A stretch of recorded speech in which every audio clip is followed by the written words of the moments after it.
Hello, welcome to the Honest Wargamer here in sunny Northern Wales. Southern Wales. Wales. Oh, that's not going to do me good for what I've got to do next. So welcome to the AoS Six Nations event. We are in our third round. We're going to be watching the draw process happen between the Republic of Ireland and Northern Ireland. Thankfully, neither of these two teams have got anything in the run-in here. There's not really much animosity between the teams, and it should be fine. Yeah, I think they're just going to hug each other out and just going to draw. This is the battle for the 6 counties, I'm told. I don't know anything about geography, but I imagine that's something. This is sounding more and more like Game of Thrones. Yeah, right, it really is. Right, we're going to go straight to the tabletop and start looking at the draw process. Here we go. Thank you very much, John. So, there you go. 2 famous individuals as team captains. Mick Wendell, the gutbuster himself, versus Pete. So, we're tense. There we are. So, this side, as you guys can see, hello, this side, you have the Republic of Ireland, not Southern Ireland. And on this side, you have Northern Ireland. There we go. And they'll be doing their cards at some point. They can start whenever they want to. I think they're just quite happy sat there chatting. Really. They're just excited. Yeah, I think I don't think they actually want to play against each other. I've heard that they're discussing their favourite type of Guinness. I thought it was the favourite potato. Why would you say that? Don't say that. That's not okay. I'm just going to double check our microphones working. Just checking what the chat's saying. Welcome to the show. I think it's all good. Are we good, John? I think everything is working hunky-dory. Good. So, yeah, welcome to the matchup process. It's going to be really tense here. Everyone's excited. Everyone's excited. Dice roll straight off. Can I get a little? How do you think it's going to go? I think Ireland struggle against Northern Ireland. Ireland will win, yes. How come? I don't know. They're just maybe not as smart as us. I'm gonna go ask the Irish team how they feel about that. What? So the Northern Irish team said that you might struggle against them because you're not as smart. What? The Irish don't seem to understand the question, so that's fine. And what's exciting is I don't understand what anyone's fucking saying. I don't think they understand what they're saying. That's the other thing. What? So if you guys have just joined us, what's happening here now is the most exciting part probably of a team event. It's the draw process. There are 8 players in each team, and they're trying to get favourable matchups to see who they play. The first card that will be put in will be a secret card, and then they'll put 2, and then that'll be revealed, and then it'll be 2 secret matchups. Ooh, it's tense. It's always exciting. And what's important is I've not met a team captain yet who didn't think they got exactly what they wanted. Every team captain walks away going, yeah, we've nailed that. Yeah, every time. And I'm like, well, you can't both think it. Yeah. I'm excited. Oh, there is. I tell you what. I don't know if we're on the wide shot. I think are we on the wide shot? Yeah. Look, guys, there is a lot. There's a lot of animosity here. I'm not going to say that there's a border between these 2 players, but Can you see the storm above? I wish I knew enough about politics to make some jokes, but unfortunately I don't.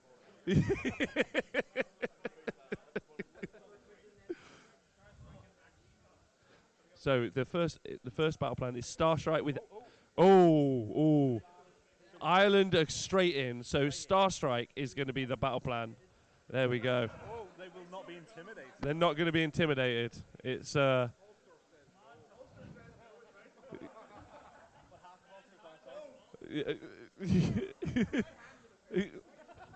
many jokes I don't understand right now. Okay. I just want to know when that orange parade thing happens. It would be amazing just to make it all border war. What, every round, border war? Every single match? Every battle plan. Oh, here we go. Oh! So Northern Ireland put a card in, and then Ireland. There you go. Oh, he's put it back, flipped it, and we've got versus Daughters of Cain, the ever famous Colin Cochrane against Sylvaneth there. So now what happens is, with both players having revealed, both teams, sorry, having revealed their first cards, what happens is 2 other cards are put in, and then they have to consult. The other teams had spreadsheets. Ireland's got paper. Oh no, wait, no, they've got spreadsheets. Sorry, so sorry. We've done our spreadsheet exclusively in shades of green. Green, white, and orange. All All kinds of green. Yeah. Also, there are no bad matchups in this process. Everything is fine. Oh, so there we go. Northern Ireland first in. Then they're not scared. They're not scared. Yeah, here we go. Yes, this is at the start of the combat phase. No one quite understands what happens after that. We're being slow played.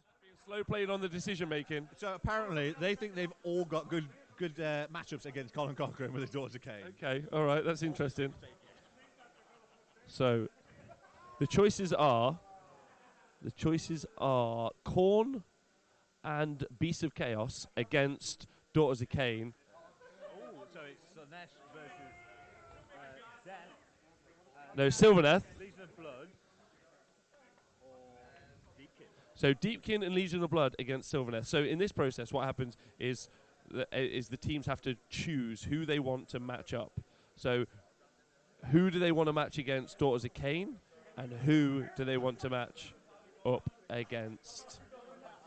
So Northern Ireland have got the Daughters of Cain. Oh, a decision's been made. There we go. Oh, there we go. Ireland first on the draw there. There's some serious chats there. Yeah, it's getting really serious. Colin looks nervous. Not even close to nervous. Not even close to nervous. Khorne. Oh. So Khorne versus Daughters of Cain, and it's Sylvaneth versus Idneth Deepkin. There we go. That is the first 2 matchups. Ooh, that's going to be an interesting talk later. It's interesting.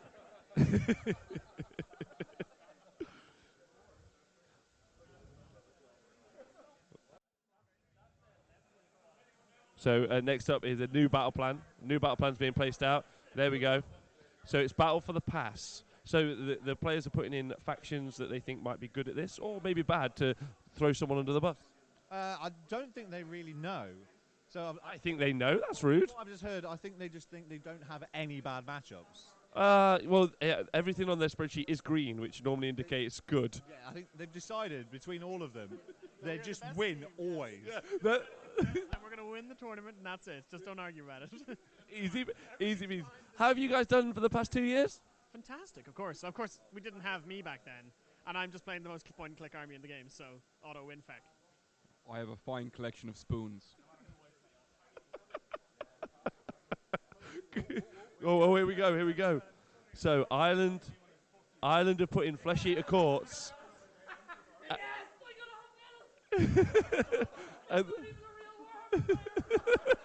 So Gloomspite Gits have been put in, Flesh Eater Courts have been put in for Ireland, Gloomspite Gits for Northern Ireland, and straight off the bat, Ireland seem to absolutely know what they're doing. Yeah, I'm so excited. So excited. Pardon me? Your weakest players have been put against.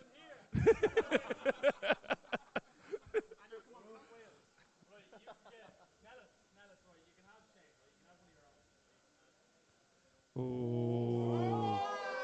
Beast of Chaos or Zinch against Gloomspite, against Skaven or Stormcast against Flesh Eater Courts. Ooh, are we going to see another Skaven Flesh Eater Courts matchup? Oh, here we go. We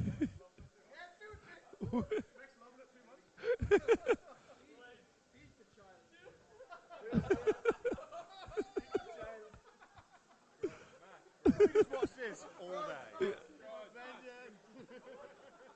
Is there some gossip? Does anyone know the story? Yeah, last time we played, it got a bit out of hand, but sure. Oh yeah, young Chris. Oh, totally in the wrong, but like. Young Chris. And now I won't swear because we're on the telly, but young Chris, fuck him up. Yeah.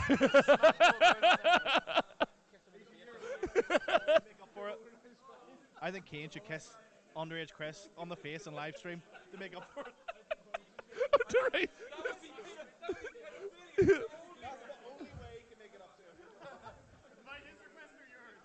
If you So there is a draw process happening. It now may no longer may be based on tactics. It might be based possibly on kissing young boys. I'm not sure, but No, it was always based on who's got the biggest dick in this matchup. oh, okay.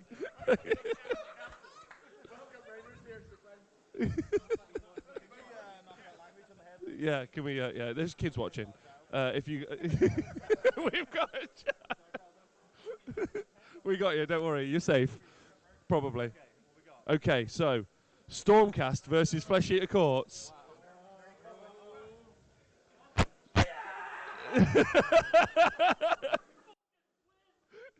Zeech versus Flesh Eater Courts. That's really fun. Did you get the shout? That's fun. I hope you guys are enjoying this at home. Zeech versus Gloomspite. Sorry. And both of them have about 6 endless spells each. Zeech versus Gloomspite, and they've got 6 endless spells each. Stormcast versus 7. Sorry, no, 7 for the Zeech list. And then Flesh Eater Courts versus Stormcast are happening. Okay. This is becoming my best part of the day. Watching this. What's exciting is I don't know what's happening. There's lots of smiling faces. They're all happy. yeah. It's okay, the English are talking. Everyone will understand us. Yeah.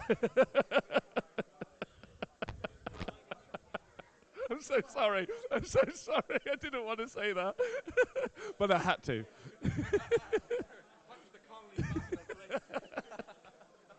So the next battle that we've got is Scorched Earth.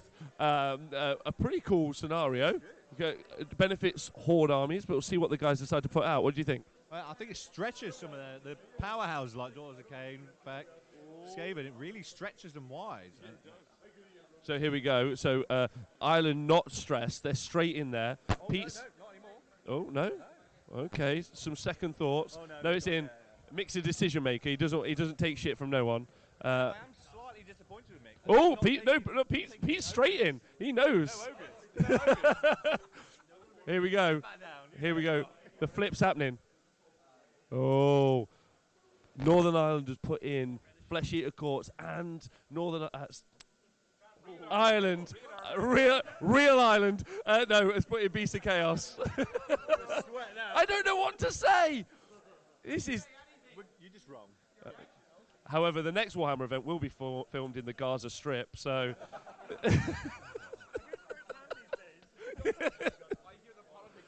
Yeah, less tense. We could also get. I want a Scotsman in charge here to do this. Like, I feel like he could just jump in, and that's fine. Oh, well, they've made the decision. It's in. Flesh Eater Courts have got the choice between Legion of Nagash or Skaventide. And the Beast of Chaos have got a choice between Legion of Nagash or Skaventide. Oh, it's a mirror pick. Oh, that's exciting.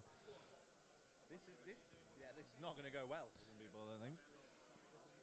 So Skavens are like a bully card that keeps getting put in. People can put through. Maybe someone will choose. They might choose to throw armies under the bus against Skaven. That might be the choice. It's true, but Team Wales also think they can beat every army. You mean Team Ireland? Team Ireland are determined they can just beat every army. So Every single army. It matters really. Well, seems to be slight. Yeah, I think they're deciding who can. Oh, they've done big dick energy. That's serious.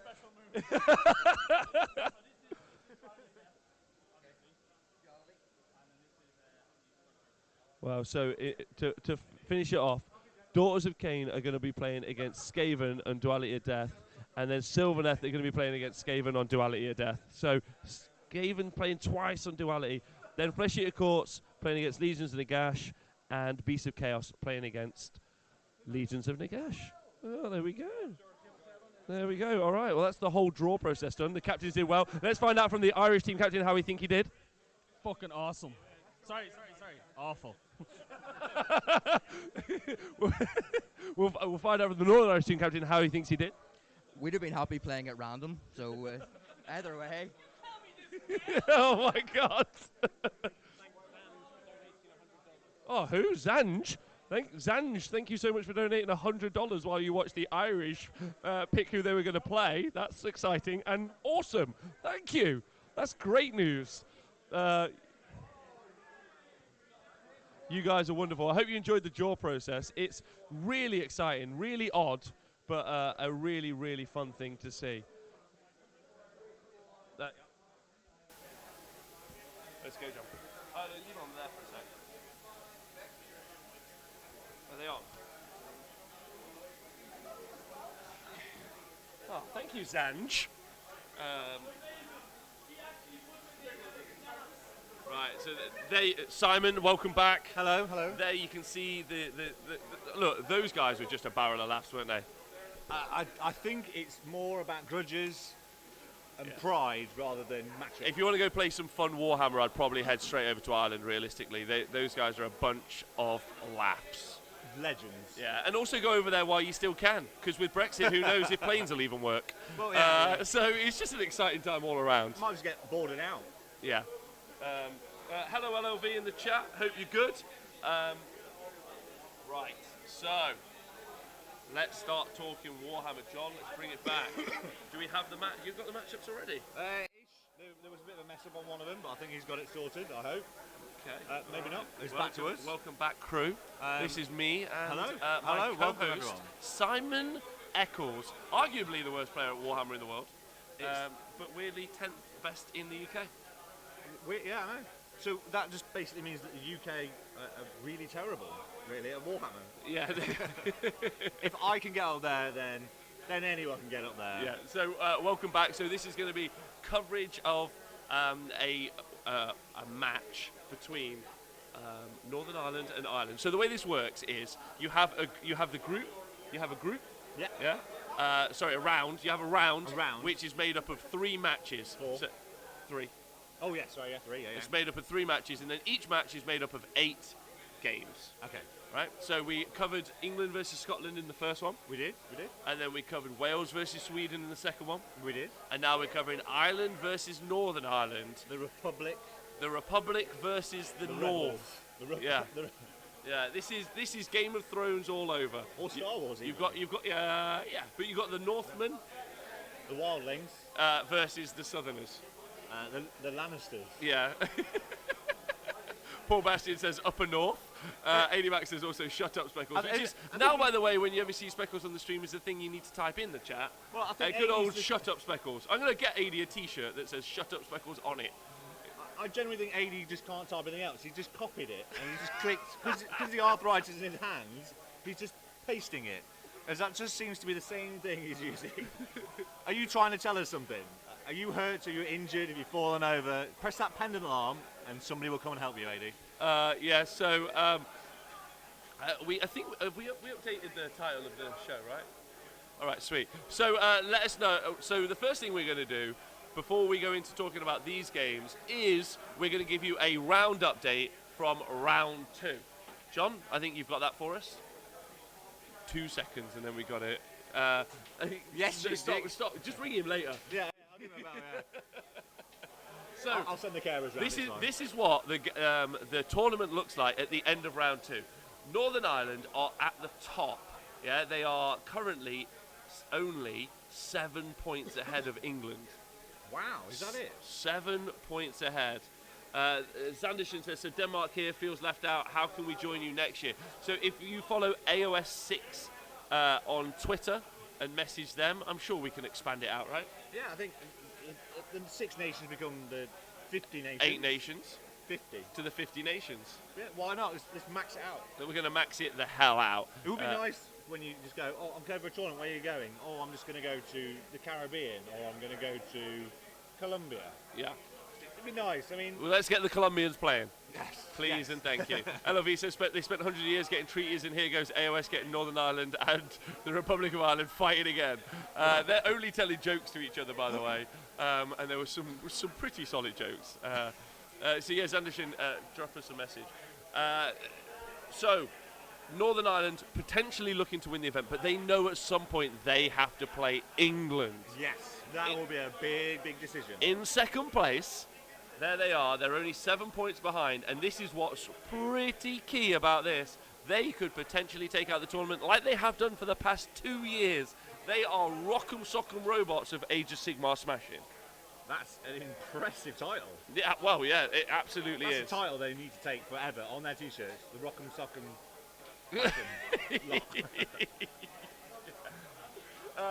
So, like, really, that's the kind of match that is going to be very pivotal to who wins. Now, in Scotland in last place, I want to have a quick talk about them. I just spoke to them. They played Northern Ireland last round. They had a couple of shocking games on the tabletop. They had some really poor dice rolls, and the KO, like they had good matchups. So they had KO versus Flesh Eater Courts. Yeah, I did speak to the KO player. He has had a sneaky tactic though. So apparently he lost against Flesh Eater Courts in 15 minutes. So he's decided to utilise the 2 hours and 15 he had left to have a 2 hour sleep. So he's fully refreshed, whereas everyone's starting to flag a little bit now in third game. They are. He's on a new day. And a new dawn. Yeah, he's just ready. He's like, okay, I'm fine. I can do this. I can do this. So Scotland want us to say, and I think absolutely true as well, that they held England to a 4-4 in the first round, and a little bit heartbreaking that they didn't do just so well against Northern Ireland. But Northern Ireland, I think, they've got some solid players who play really hard Warhammer. Yeah, and I've got a mad respect. I've got a load of love for Pete, who does loads for his community. Yeah. He turned up with loads and loads of like everything all printed out, loads of prep. Took on the responsibility of doing the draw process. Just really excited. And Mick and the Irish guys, they are just absolutely up for a laugh and ready to play some Warhammer. Ireland have come last the past 2 years, so they're looking to at least take it out. At least get fifth. I mean, that would be great. To just to get. I mean, but if they go fifth, who will go sixth? Because I think it's going to be quite pivotal. I think with Scotland, I did speak to I was speaking to him. They've now played England and Northern Ireland, so they've had probably their two hardest matchups already. Scotland. Scotland. So they can do some real damage now. Yeah, potentially they can. But unfortunately, like as you can see there, they are 70 points behind. So as you can see from the uncapped and cap, the maximum you can get is 100 points a round, and the least you can get is 60 points per round. Yeah. Right. So, on there is an additional set of points. So where it says 279. Effectively what happens is at the start of a round every team gets 80 points, and then they're either added or deducted points based on wins and losses. Yeah. I know that sounds a little bit confusing, but don't worry, we'll let you know what's happening. But so basically 7 points in it at the top, and then in order to bring it back, Scotland really need to do the work. They do. Fair play, they've not given up. They've gone, no, we've took out the worst two, we're still going to keep going. I do think, however, though, it will be a massive clinch between Northern Ireland and England. So if they are both powerhouses and they both don't do well against each other, you could see a sneak in from Wales. You could see they're already quite a few points down. Yeah. But you're right. There's the opportunity, and look at the secondaries. Even England haven't pulled out the secondaries. No. Northern Ireland hitting it.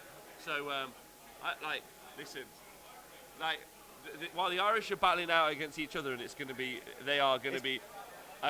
they're not going to want the English to win. That's a fact. Yeah. So it's going to be tense. I'm excited. Right. Okay. So It's a prideful thing. absolutely. So we're gonna come back now, and what we're gonna do is start doing what we've done for the past 2 rounds. Yeah. We're gonna look through the matchups, and we're gonna talk about the list, and we're gonna do some predictions. Okay, that sounds good. How does that sound? It sounds pretty good. I think we kind of know what we're on about now. Yeah. How you Slightly. feeling? Are you enjoying yourself? I am, yeah. My voice is slowly starting to go. Don't worry about But that. that's normal for a weekend away with the Warhammer boys. Do you know what I so- mean? You just start Yeah. shouting, screaming, everything. The English will be out all night watching the football, and then come back tomorrow and lose both games. You heard it here first.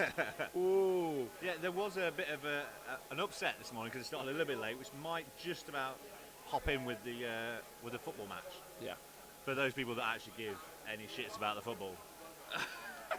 Right, let's do some matchups as we get the overlay built up from the matchups. Perfect. So the first matchup that we saw drawn there was we saw Northern Ireland were just confident. They were just like boom, Colin Cochrane, Daughters of Cain, and then the Republic of Ireland countered with Blades of Corn, with Jay Kinsella. So should we talk about the list? Well, yeah. I mean, just so you know, Colin actually lost to Corn game 1 already today. He's already lost to So Corn. he's already lost to Corn. Okay. Yeah, he smashed it to pieces. So that's probably his No, little. so he lost that game. Yeah, he lost. He lost his first game against Corn. So that's a bad match, unless he's after some revenge. He could be after the revenge, I think. Okay, he's after revenge. All right, or maybe Corn is the weakness to his Daughters of Cain goodness. Potentially, yeah. A lot of mortal wounds output from Scarbrand apparently earlier. From Scarbrand. Yeah, on the first game. But shall we have a look at the Corn list? See if he's got it in it. Huh? Shall we have a look at the Corn list? Yeah, absolutely. I will inform you of it Thusly. momentarily. You can check out all the lists, obviously, as I on have the it. honestwargamer.com. Oh, you have it. I have it. That's why I thought I'd say that. Let's talk about the Corn list. Right, so the Corn list is in the Slaughter Host. The Bloodsecrator, Bloodstoker, a Bloodthirster of Incessant Rage, a Bloodthirster of Incessant Rage, Bloodthirster Unfettered Fury. So the 3 Bloodthirsters, so you know what's going to be going on there later on. And you have got another Slaughter Priest. You have 5 units of Blood Reavers, and 1 Chaos War Shrine, Yeah, baby. which is quite cool to see. Yeah, it's nice. Yeah, it's it's nice a good seeing it on the model as board. well. Yeah, War Shrine could do some work, I think. Yeah. Maybe not the most effective use in that list, but we'll see. Hey, Hector Troy, by the way. And against him is Colin Cochrane's Daughters of Cain. You've played against these before, Speckles? I played against it twice now. Didn't enjoy it, did you? The first game I did, it was great. It's, Okay. to my day now, playing Colin, and he can't hear me because I don't want to boost his ego, but that's definitely the best game I've ever had of AoS. Oh, nice. Yeah, It he's was a babe. phenomenal. Yeah, The Colin- second game, not so much. Yeah, Irish Nathan Prescott is what I call him. And he's running Hagnar, and he's got Slaughter Queen and Cauldron of Blood with Devoted Disciples, Thermal Rider Cloak, which is a wicked little cool choice. Yeah. You don't see that all the time, and Blessing of Cain, so a flying Slaughter Queen on Cauldron of Blood, who's the general. Marathi, 2 Hag Queens, and a Bloodbrack Medusa. Again, solid pick. I like seeing the Medusas in there. 30 Witch Elves, 10 Witch Elves, 2 units of Kinry and Life Takers, and it's the Cauldron Guard, so it starts off with a command point, right? Yeah. So, and I wouldn't say like a cookie cutter Daughters of Cain build. I'd say the Thermal Rider Cook's interesting, and then you sometimes don't. Well, not sometimes, but you do tend to see the Bloodbrack Medusa, but not all the time. No, I mean, it's quite a good little shot for mortal wounds, which I don't think they have much of. They've got a lot of power output for those Witch Elves, but they don't have any mortal But wounds. it's also a wizard. Yes, and it's is it teleport, or is that because of the formation?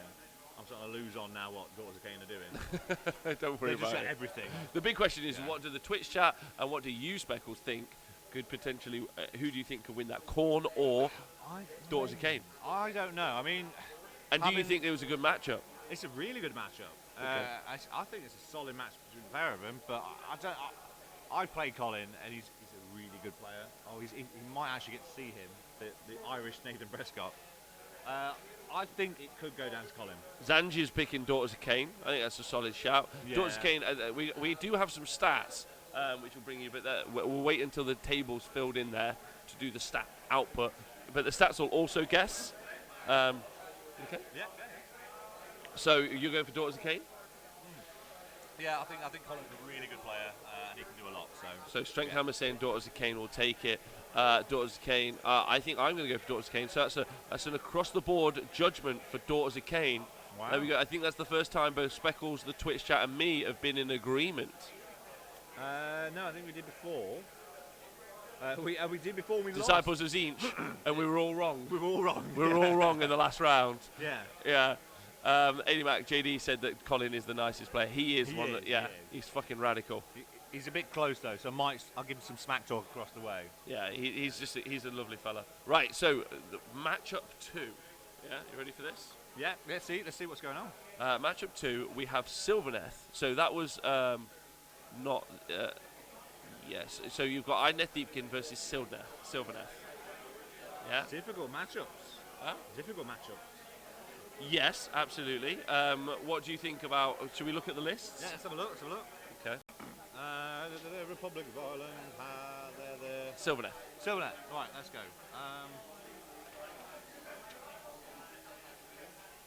Bear with us, folks. It's yeah. getting long in the day now. It's getting long now. So for Sylvaneth, they've got Tree Lord Ancient. Whoa. Yeah, he's in there. Just tell us what Wargrove it is. Null Root. Oh, nice. How many endless spells? 3. Nice. Ooh. Which ones? So he's got the. Oh no, he's only 2 endless spells. He's got Cogs and the Comet. Everblaze Comet. So he has a Knight Encounter ally. Yeah. Knight Encounter in there. Nice. Arch Revenant in there as well. Hunters, Dryads. So 6 hunters. 6 With hunters. sides. 30 dryads. Dryads, 10 Dryads, 5 Tree Revenants. Always a good shit. Yeah. I actually think Tree Revs. You're gonna see Tree Revs a lot, either as allies or as just normal armies. But like you're gonna see them around a lot, in my opinion.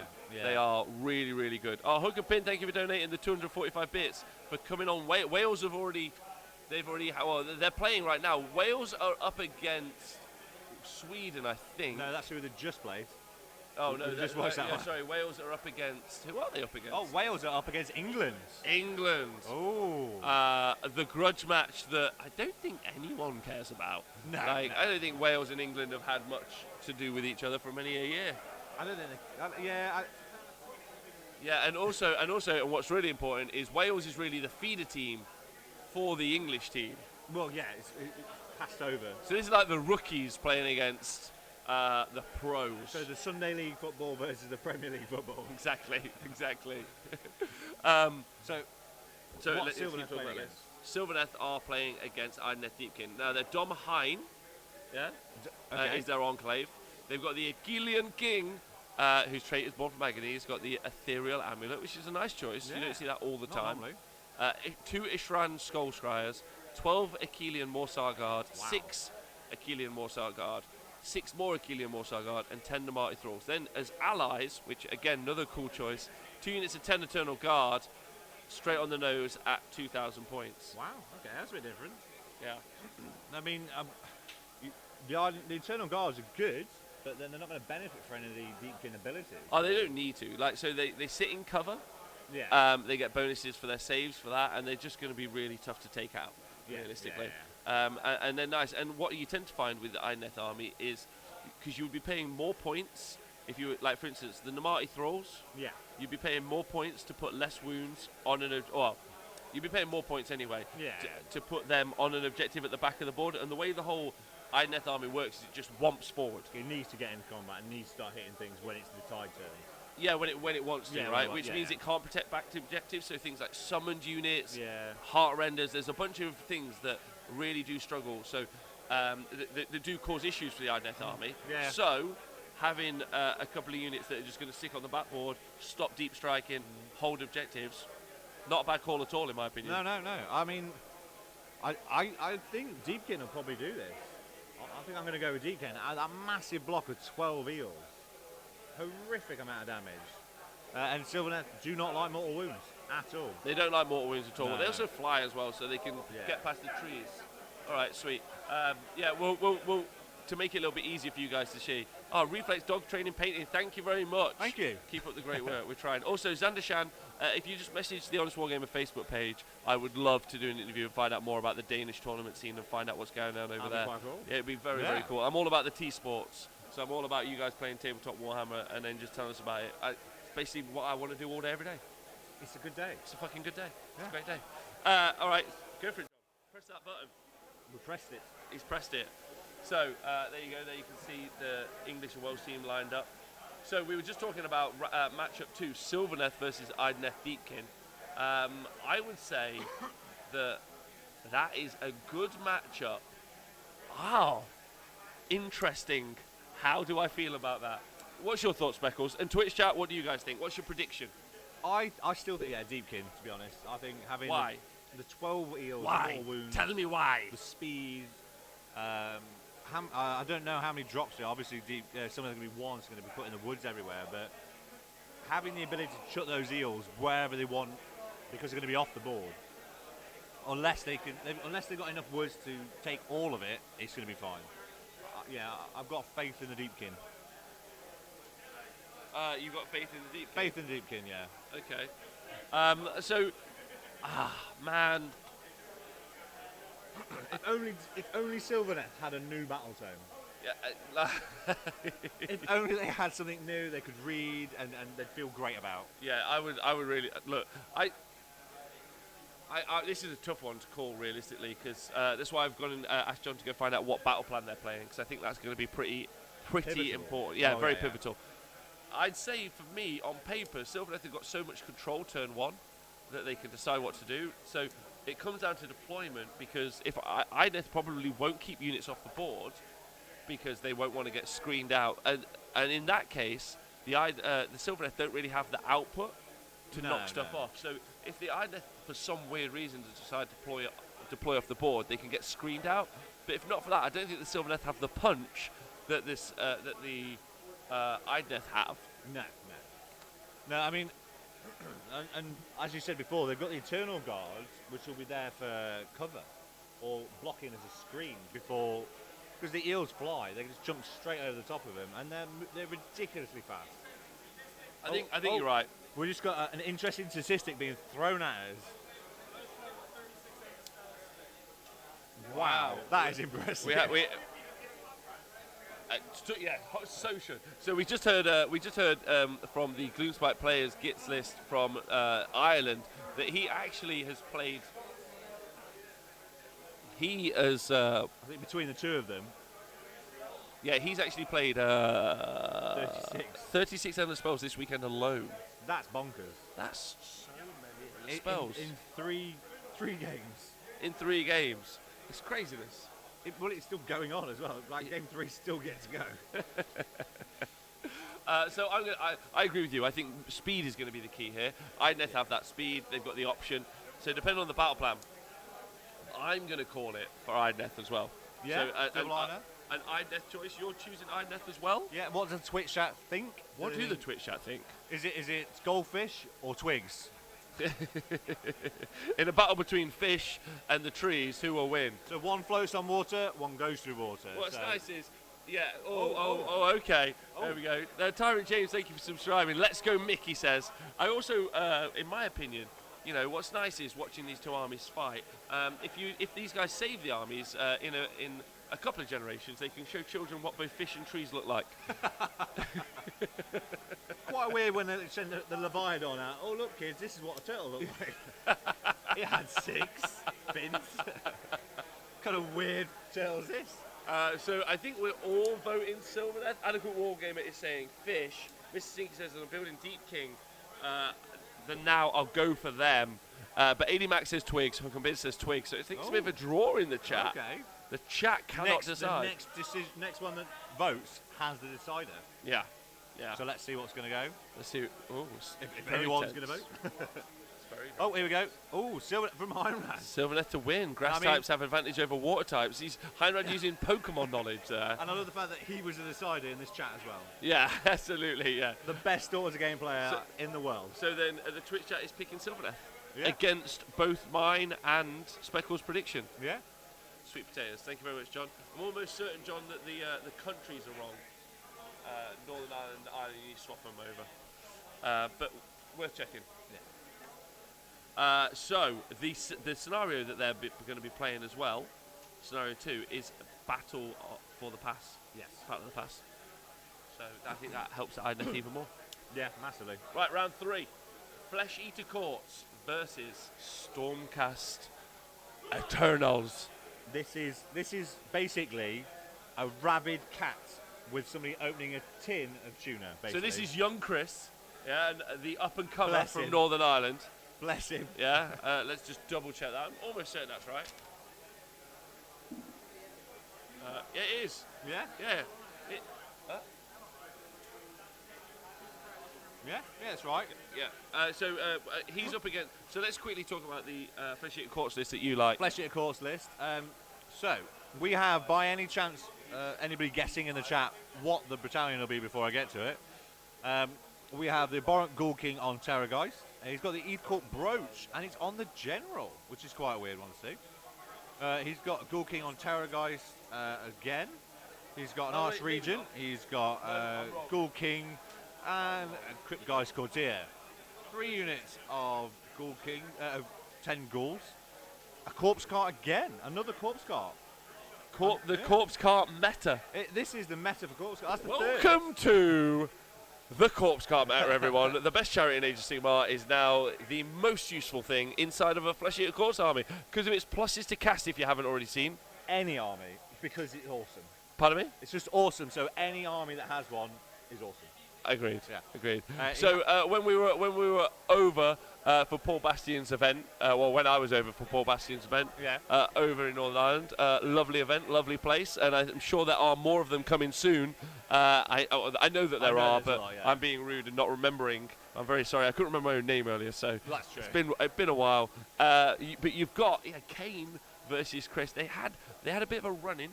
Did they? At that event, they did, with young Chris. Oh, bless him. Yeah, well, young Chris told Kane, he's like, you look, Kane, you haven't got any hair on the top of your head.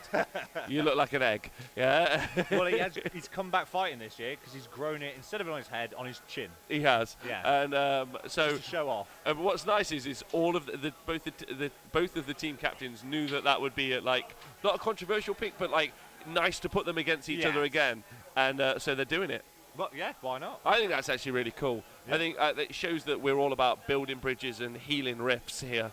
Well, we are. We'll see what happens. All right, you and me aren't. Yeah, we're not. No. We're just ripping it apart. Yeah, but if you are interested in playing Age of Sigmar over in Ireland, you've got the Hero Phase tournament, and you've also got the Ulster Open, the 24th and 25th of August. Of August? Is that because it's when the Ogre book's coming out? When the Ogre book's coming out. It's when the Ogre book's coming out. Yeah. So, right. So. What's in the Stormcast list? Okay, so I actually didn't hear the Gristlegore list, but I'm assuming it's I'm a Ghoul Patrol with Gristlegore. That's funny. Funny how you said that. Is there any other spells though? That always makes sense. Yes, the other spells. He's got the Chalice, so that's the auto pick. He's got the Carnivorous Barricade, and he's got Maelstrom. He's trying to take out all those casters. Yeah, which is quite a good shout. Interesting, very interesting. So the end of spell Maelstrom. So Stormcast Eternals played by Chris Jr. He's got Lord Arcanum, Staunch Defender, the Azerite Halo, Lord Castellan, Lord Ordinator, and Lord Relictor. He's got the Spell Shield and the Prayer's Translocation. He's got 20 Secretors, 5 Secretors, and 5 Liberators, 10 Evocators, 10 Skinks, old school. Old school. And then he's got 4 lots of Celestar Ballista. He's ready for Feck. Oh, he's so ready. He's so ready. So the Ballistas are going to try and drop. So, and he is they are playing in Scorched Earth. Scorched Earth. Well. It's going to be quite handy for Stormcast to be able to just teleport in and just jump around onto all those areas. Because as much as Feck have got some good stuff in there, they are going to struggle with their ghouls taking things. Because Stormcast will not budge once they're down. No, they won't. But however, the Ghoul King on Terrorgeist can absolutely rip through, especially because they're always striking first, and Stormcast don't really have much to do in that environment. So the 10 Evocators and the 20 Secretors could both charge into the Stormcast. Yeah, and take a shoe in realistically. Yeah, so I think this is highly stacked against the Stormcast.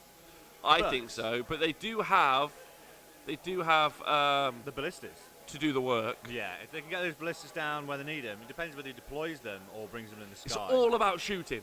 Yeah. It's all about just shoot those dragons out the sky and give them a murder. And if young Chris can roll the dice, he's gonna achieve victory. It will absolutely decimate. So, who are you rooting for? Is the question. I'd love to go with the underdog. I would, but I think I'm gonna have to go with the Flesh Eater Courts. You're going to go Flesh Eater Courts? Yeah.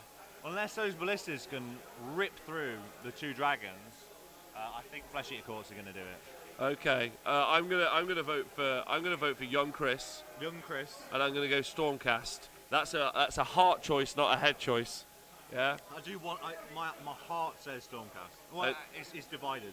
Zanj is going for FEC. I'm excited about that. Yeah. Yeah. Hop in with Feck. Yeah, and a cool game of Steel type, beat Dragon type. We should use the Pokemon analogy for all of these. I think he's got the opportunity to do it. Yeah. But it's whether or not he's going to take it. We'll see. It's there. It's there. It would be. I'll tell you what. If he does win, I think that will be the win of the weekend. Oh, you think so? Because I think the pride on the line for both teams to let Chris beat him, I think will be good. I think that's actually true for both teams just running in here. Like, there's a lot of praying. pride. There's a lot of pride on the line. You know, this is a famous rivalry, the Northern Irish versus the Irish. So, yeah. Noble Knights versus murderous golems, says Truthiness. That's an interesting interpretation. I think it's a very fair interpretation. Yeah. Pun stuff. Did they do a show? Yes. You could listen to the Northern Invasion podcast. They talk about some of the lists. We didn't do one because we knew we'd be talking about the lists on this show. So it's all day long lists. So if you do want to hear about the lists, the past 4 armies we've had. So it would be England, Scotland, Wales, 4 and teams. Sweden. 4 teams. Sorry, we've talked about all those lists already. We have indeed. So So I'm voting for Stormcast Turtles and the Twitch chat. I think they're going for Flesh Eater Courts, to be honest. Huh? I think the Twitch chat have gone for Flesh Eater Courts. All right, sweet. Yeah. But I think if they could see the matchup now between the two, it's David and Goliath going off over there. Oh, I think. Eddie Mac, thanks so much for subscribing. Appreciate that loads. Thanks, Eddie. It's 2 months nice. in a row. It's nice to see that he can use his fingers again. Yeah. The arthritis pills are working. Stop it. Stop it. He's one of the nicest men in the world. To you, Huh? not me. I'm not nice to you either, so it's fine. Thanks. Right, so table 4, we've got Disciples of Zinch. Very exciting match this, including Spike Gitz. So I think there is something bonkers. Well, let's talk through it. Let's actually look at the list. I'm going to talk about I'll talk about Mick Wendell then, Go for it, please do. who's using the Disciples of Zinch.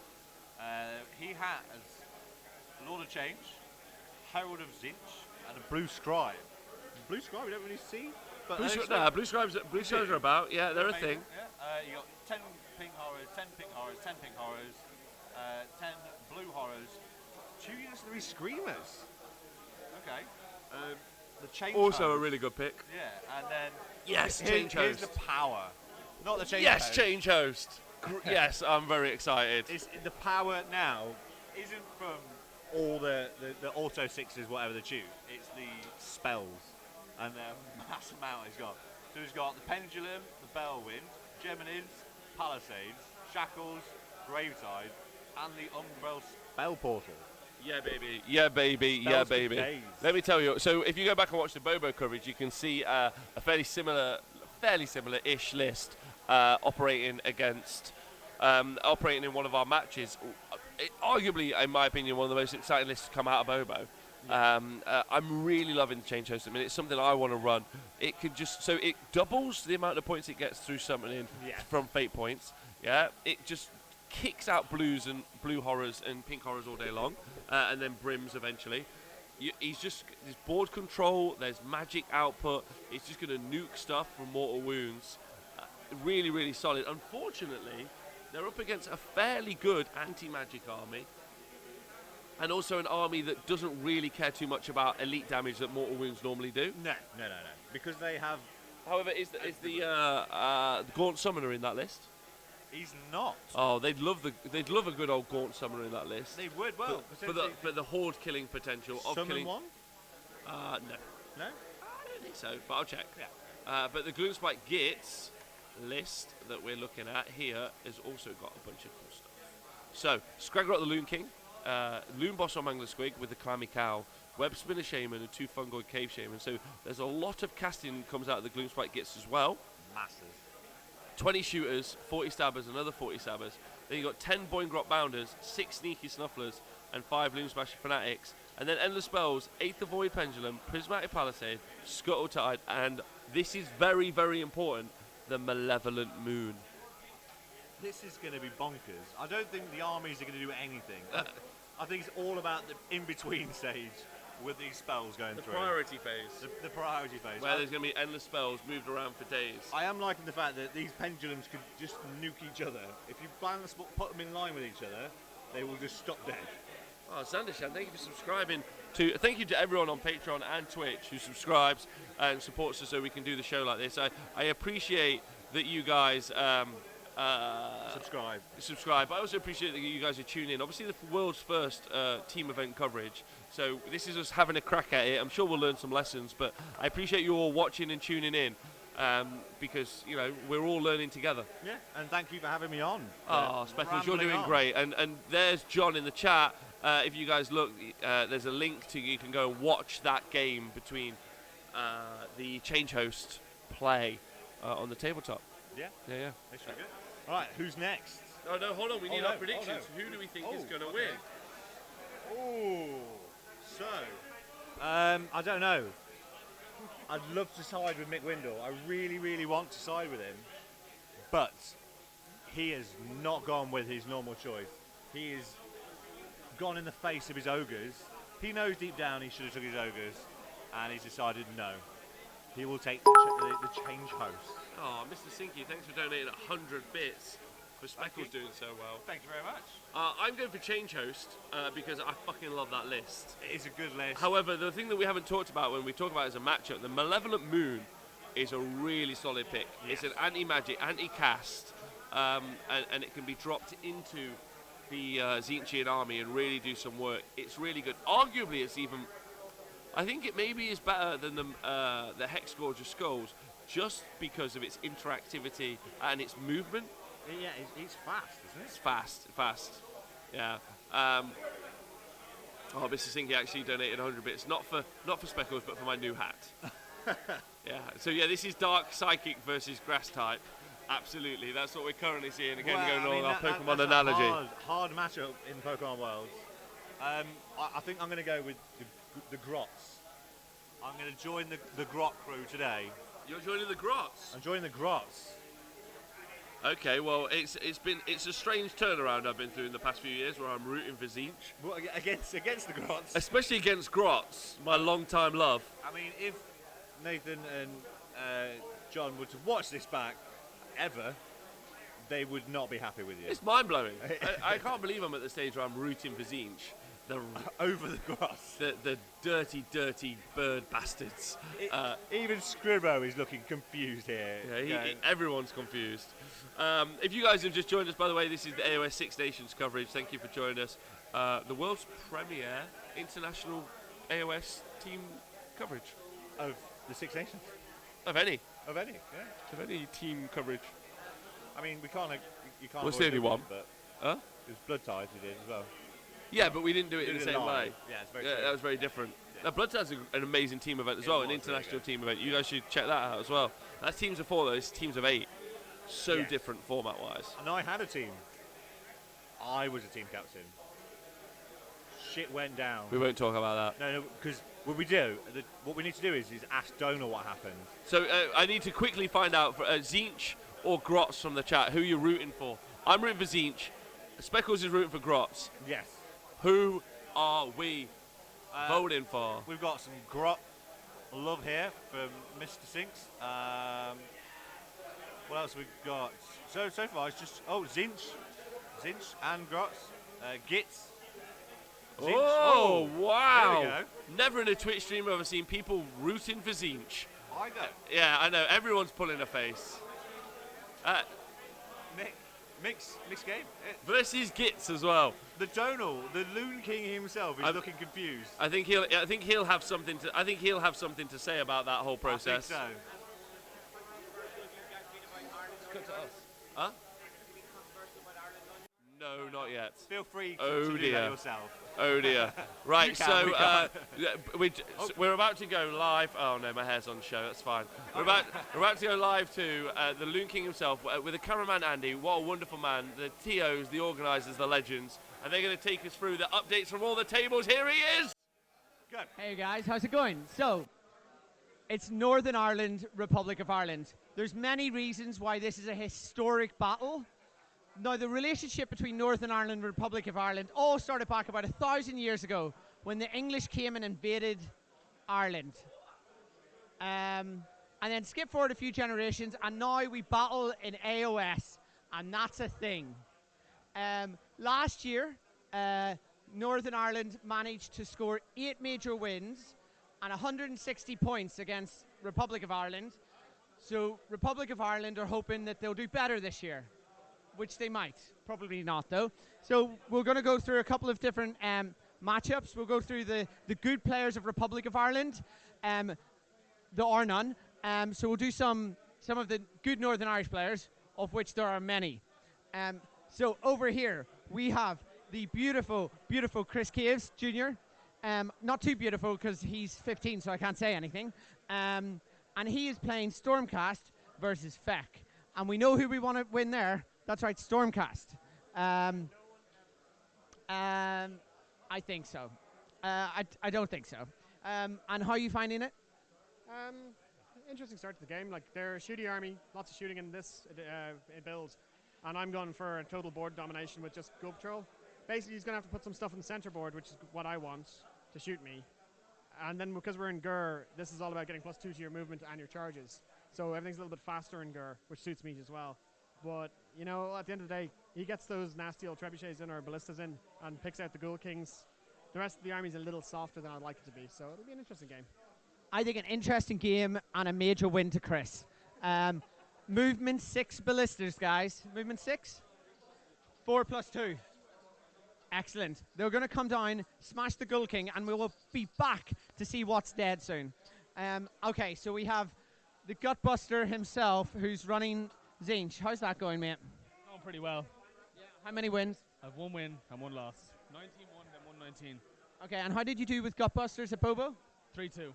So you're better with Gutbusters? So far, yeah. Apparently so. Neil, the beautiful Neil, he's won. How many have you done? Wins? 1 and 1. So he's actually won a game, which, considering he's the bus boy of the team, because Mick is arguably the best Republic of Ireland player. But unfortunately, that's still far behind our worst player, who is Neil.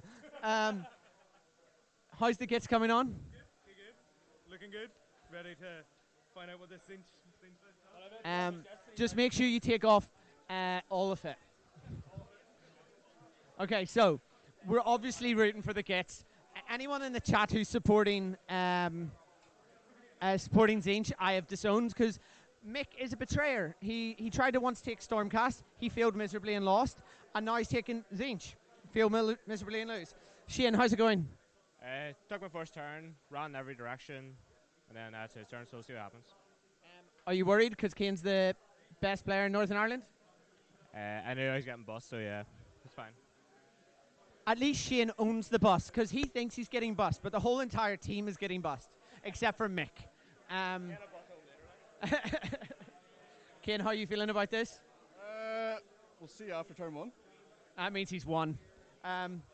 He's just expecting to win in turn 1. That's a ballsy comment. Dave Robinson, how are you doing, mate? I could go either way. It's still turn 1.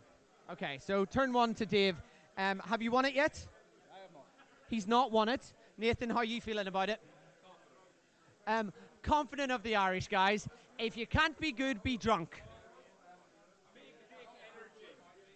There you go. There you go. I'm not going to repeat that because that's crass. That's crass.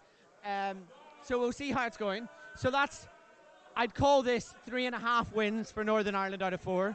I could be wrong, though. Don't quite know what's going on. I think they may have just rolled a 6. And Republic of Ireland, rolling a 6 is a win because they can't actually play well. Okay, so how's it going? How are you guys? Because my my deployment took about 2 hours. So yeah, no, he's just starting. He's putting out his dryads on the board and looks. It looks pretty good for him, I'd say. It's a pretty good mission. I gotta say, there are a lot of trees on the board, and I did not facilitate that at all. I have noticed that there's no rock there, but that's fine. I've got to say, I think we're all rooting for the Sylvaneth because no one likes Skaven, and I'm a unbiased TO. Maybe. Oh, that's fantastic. There's a spot prize of a tenner if someone can beat Skaven. So let's hope Pete finishes early so he can win that. Okay, so here we have 2 of the most favorite armies out there, Skaven, and Daughters. This is a really interesting Skaven list. It's got 9 Storm Fiends. No one actually really takes Storm Fiends because although they're really bent, so are Plague Monks. And people like the smaller rats, not the larger ones. But it looks pretty solid. I'm guessing the Storm Fiend hasn't shot yet because there's not a lot dead. What's the turn, Sarah? Still turn 1. And I'm guessing Daughters haven't went yet. Okay, so Marathi's just transformed. The bottom of turn 1, you heard it here first. I'm optimistic that I'm very optimistic actually that the Skaven are going to smash that Daughters list apart. And I say optimistic because it's Northern Ireland and I'm an unbiased TO. So here we have my father, Colin Cochran. How's it going? All right, son, yeah. Yeah. So I don't usually support Daughters, as I just supported Skaven over there, but here against Corn, I think there's only one winner, and that's my dad, Colin Cochran. We don't have the same surnames, but I'm pretty sure my mum had an affair. Possibly. Who knows? I think that's... We've got... Just zoom in here. We've got a Marathi and a Bloodletter fight. And have they fought yet? Oh yeah, Marathi whip. I'm done like 3 damage. Oh dear, 3 damage. It's like the Bloodthirster is Marathi, taking 3 damage a turn. See who dies next. Okay, now we have the paedophile himself. Sorry, Robbie Wright with the eels. He likes to do things to people. And the beautiful Rob. Everybody, Rob's mother is on the show at the minute. We think. Hopefully she's in the chat and she can say hi. So hi, Rob's mom. I think your son is a lovely, lovely man, a sexual being, from what I hear. Maybe, maybe not. But it looks like, as we say in the wargaming scene, he's going to get his back door smashed in. And that might not be something you want to hear about your son. But I think Robbie's pretty comfortable there. Oh, watch. Colin. Colin's got what we call the power stance going on. So this, by the way, is the stance of someone who knows that they're going to win and wants to demonstrate where his penis is. And I'm sorry for bringing that up, Rob's mom, who, if you're on the chat, I'm really sorry. We will keep you posted on how your son does. So before we hand back to the main team, I have 2 questions for Donal at this point. So you've organised the whole event as the tournament organizer. You set all the pairings and all the scenarios in advance. So in this scenario where you knew Northern Ireland was going to play Republic of Ireland, why wasn't Border War on the tit? It's because I'm genuinely not that funny. Second question. Is the secret of Northern Ireland's success this weekend so far because you're not playing? I think so. The thing is, Neil, who would be my replacement, hasn't scored that many points, but maybe they throw him under the bus instead of giving me good matchups, and maybe that's the right decision. I mean, I look at it here, and I think Northern Ireland are going to lose 1 match out of these 7, which is a dreadful performance versus last year, but it can't get much better than last year, so who knows? They are currently top. I think we're going to go in tomorrow morning into a England-Northern Ireland match that may decide the winner. So that is quite exciting for everybody. It's like the 1980s involved. all over again. Yeah, it's like the 70s and the 80s where Northern Irish people came to the shores of England and... No, this is... Come back to us. That was nearly very bad. Oh dear. Oh, no one's ever read terms and services on Twitch before, but that's fine. It's like reading a pack in Age of Sigmar. We don't do it and we don't care. Donal there with what a great man. Andy with some amazing questions. I did find some amazing knowledge in there, though. What did you find out? That Colin is Donal's dad. Yeah, I mean, come on, look at him. Look, I thought they were just clones or brothers. Basically, what? Brothers separated 40 years apart. It can happen. It can happen. What? Doesn't make any sense. Okay. Wasn't he brilliant? He was brilliant. Donal is brilliant. Even the Scottish like you, Donal, so you can't argue with that. Yeah, so loads of info from all the different games. We haven't yet even talked about all of the matchups that are happening here at the AoS 6 Nations event live in Cardiff. Six different countries vying it out to be the best at Age of Sigmar in the bloody world. Who do we think is going to take it? Well, I mean, after that, I'm pretty sure Ireland are going to take it. I'm tense. I'm mainly warm, but I'm very tense. Oh, we got some. Oh, before we even find out, we're going to cut back now. Okay. It's right here. There you go. We're going to cut back and find out some information from one of the. Something's happening right now. Nick has no way to win this game, but what he has done, which is a moral victory for everyone, is spell his name M for Mick with the pinks, because that's all he's going to get out of it. And if you look at it from this angle, it says Mick, but if you look at it from the other angle, it says W for Wendell. So that is a very clever use of pink horrors for someone who knows that they're going to lose.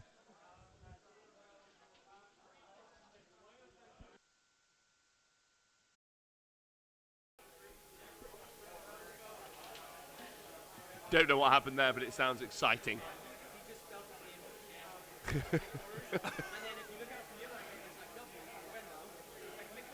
Oh, wow. That's quite impressive. Wow, so pink horrors just being used to just spell his name out. Has it got to that late in the day that he needs his own model to remind him what his name is? It absolutely has. Right, let's look at the matchups that we could potentially be seeing on the other tables. I know we've already had Donal go and look at them, but we're going to look at them in a little bit more detail. It looks like Zinch could be losing against the Gloomspike Gitz on that table there. Next up, we're going to be looking at the Beast of Chaos versus the Legion of Blood. Okay. Let's do this then. So, Beast of Chaos. Yeah. Have I got the Beast of Chaos list? I have. I think I've got the big scales list. Well, then take it away, sir. Dean Ford himself. Hide the Templar. Don't forget Molog's rubbish. Carry on. So he's got a Zangor Shaman, a Bray Shaman, Dragon over Shaggoth, a Bray Shaman, 10 Zangor Beasts, 10 Zangor Beasts, 10 Zangor Beasts, 10 Zangor Beasts. An ogre, a Dragon over Shaggoth. It's in there. Wow. You have to come over just check. Bonkers. Okay. He's got 3 Enlighten on disc, 3 Enlighten on disc, and another 3 Enlighten on disc. What is going on? He's got the Phantasmia of Fate. Sorry, say that one more time, Simon. Sorry, I missed what you said. Blah, blah, blah, blah, blah, blah, of Fate. No, I'm so sorry. It's the War Scroll Battalion that you can find inside the Beast of Chaos. Phantasmagor of Fate. Phantasmagoria. Phantasmagoria of Fate. You are phantasmagastic at doing the names for these things. Can you say that in your Welsh accent, please? All right, no problem. We're here in sunny Wales, and the Phantasmagoria of Fate in that army. Oh my God. This is my bloody Welsh, and I'm bloody brilliant at it. What you're seeing is a Beast of Chaos list, and they are playing against Legion of Blood, of all things. You know, I spit on myself, I have. I tell you what, I'm going to do this all in Welsh. Go for it. Wait, have we finished that list? Well, no, it has got your favourite spell in this list. What? The Wildfire Taurus. Yeah, the Wildfire Taurus is good.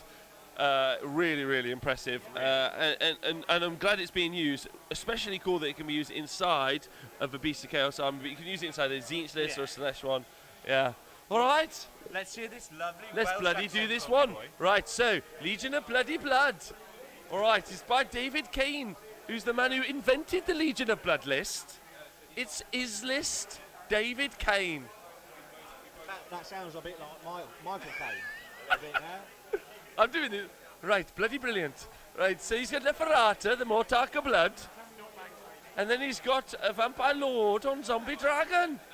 Would you believe he's got a bloody Vampire Lord? I can't believe it. It's beautiful. It's beautiful, that. And then he's got another bloody Vampire Lord on Zombie Dragon. And he's got the Doppelganger cloak he has.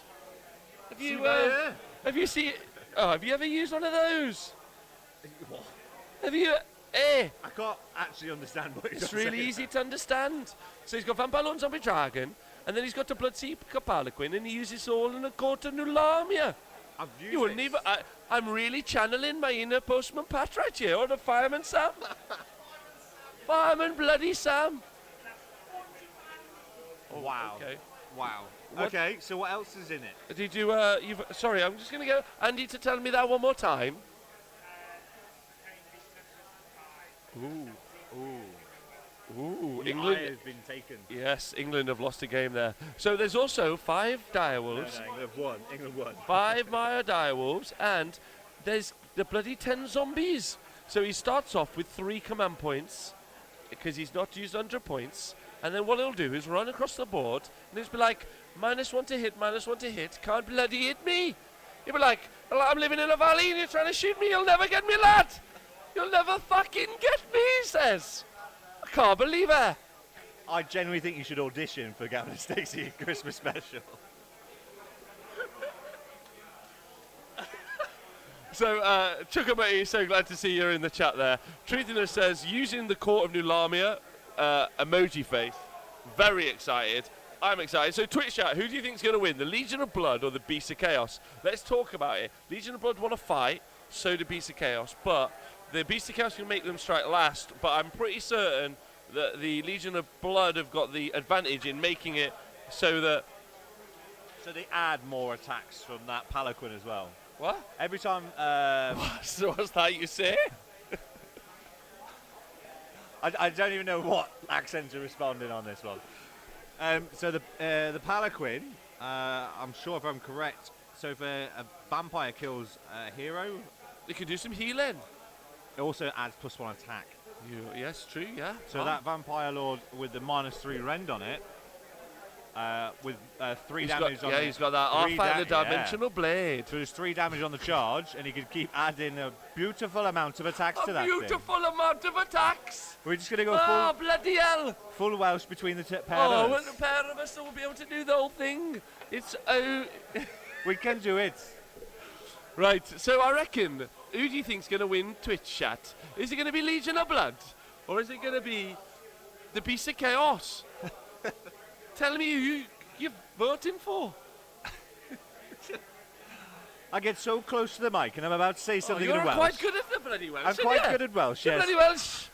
You're so good at this. This is how I managed to get into Team Wales first year. They thought I was a bloody Welshman. Well, this accent's about as Welsh as the Welsh team, I reckon. Now, So hardly. I think it'd be Legion of Blood. I've stole that joke off Chuckabutty in the chat. I think Rob's had a little bit of an episode. I'm doing bloody fine. I don't understand. Right, so I'm voting for... Ooh, it's tough on this. Legion of Blood, I reckon. So both with Legion of Blood? Yeah, I reckon, because they've got that minus to it. It's quite annoying. It's not just that, it's the fact it's super fast as well as having Oh, extra it's so attack. fast. But if you ever fought it... Yes. Tell you what, it's like when you go from Califrec to Punty Down. It's so quick. I love the fact you're trying to make geography jokes in Welsh.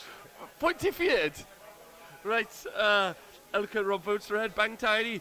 I'm obligated to root for... Bang tidy, does he? Truthiness says, I'm obligated to root for Legion of Blood, but I'm concerned they may get bogged down by turn 2. Now, I reckon that they'll just beat through everything, personally, because there isn't much for them to beat through, right?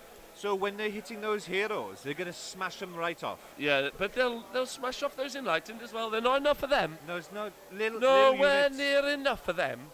You normally you need to run them in 9s. At least 9s. one big block of 9. That's what you need. That wildfire Taurus, though. Malekith in the chat says, I'm Welsh and I'm mortified. You should be proud of where you're from. Don't mortified just because you're Welsh. We're proud to be here in Wales. Yes, proud to be here. Right, okay. Do we stop the Welsh? Yeah, we'll stop the Welsh now. Before the Welsh come and kick us out of Wales. Well, I didn't do Scottish for an entire round, so I think everyone's lucky there. I generally think, Rob, you didn't do any accent. I think you just offended every accent in the world. Right, okay. I can't wait for the French to come and play. Ooh la la, you want to bring your fucking guest to stab me? Elle dit ma résidence à tu.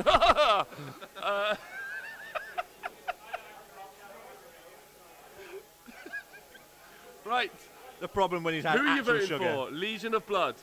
I'm voting for Legion of Blood as well. And Twitch chat, who are you?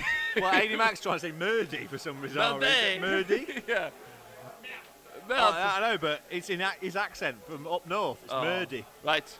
I'll say this only once. Who are you voting for? Twitch chat. The Legion of Blood. Legion of Blood. Ukenbin has voted Legion of Blood, and that's. I don't know if I can stop. It's super French accent. Yeah. Oh, mwah.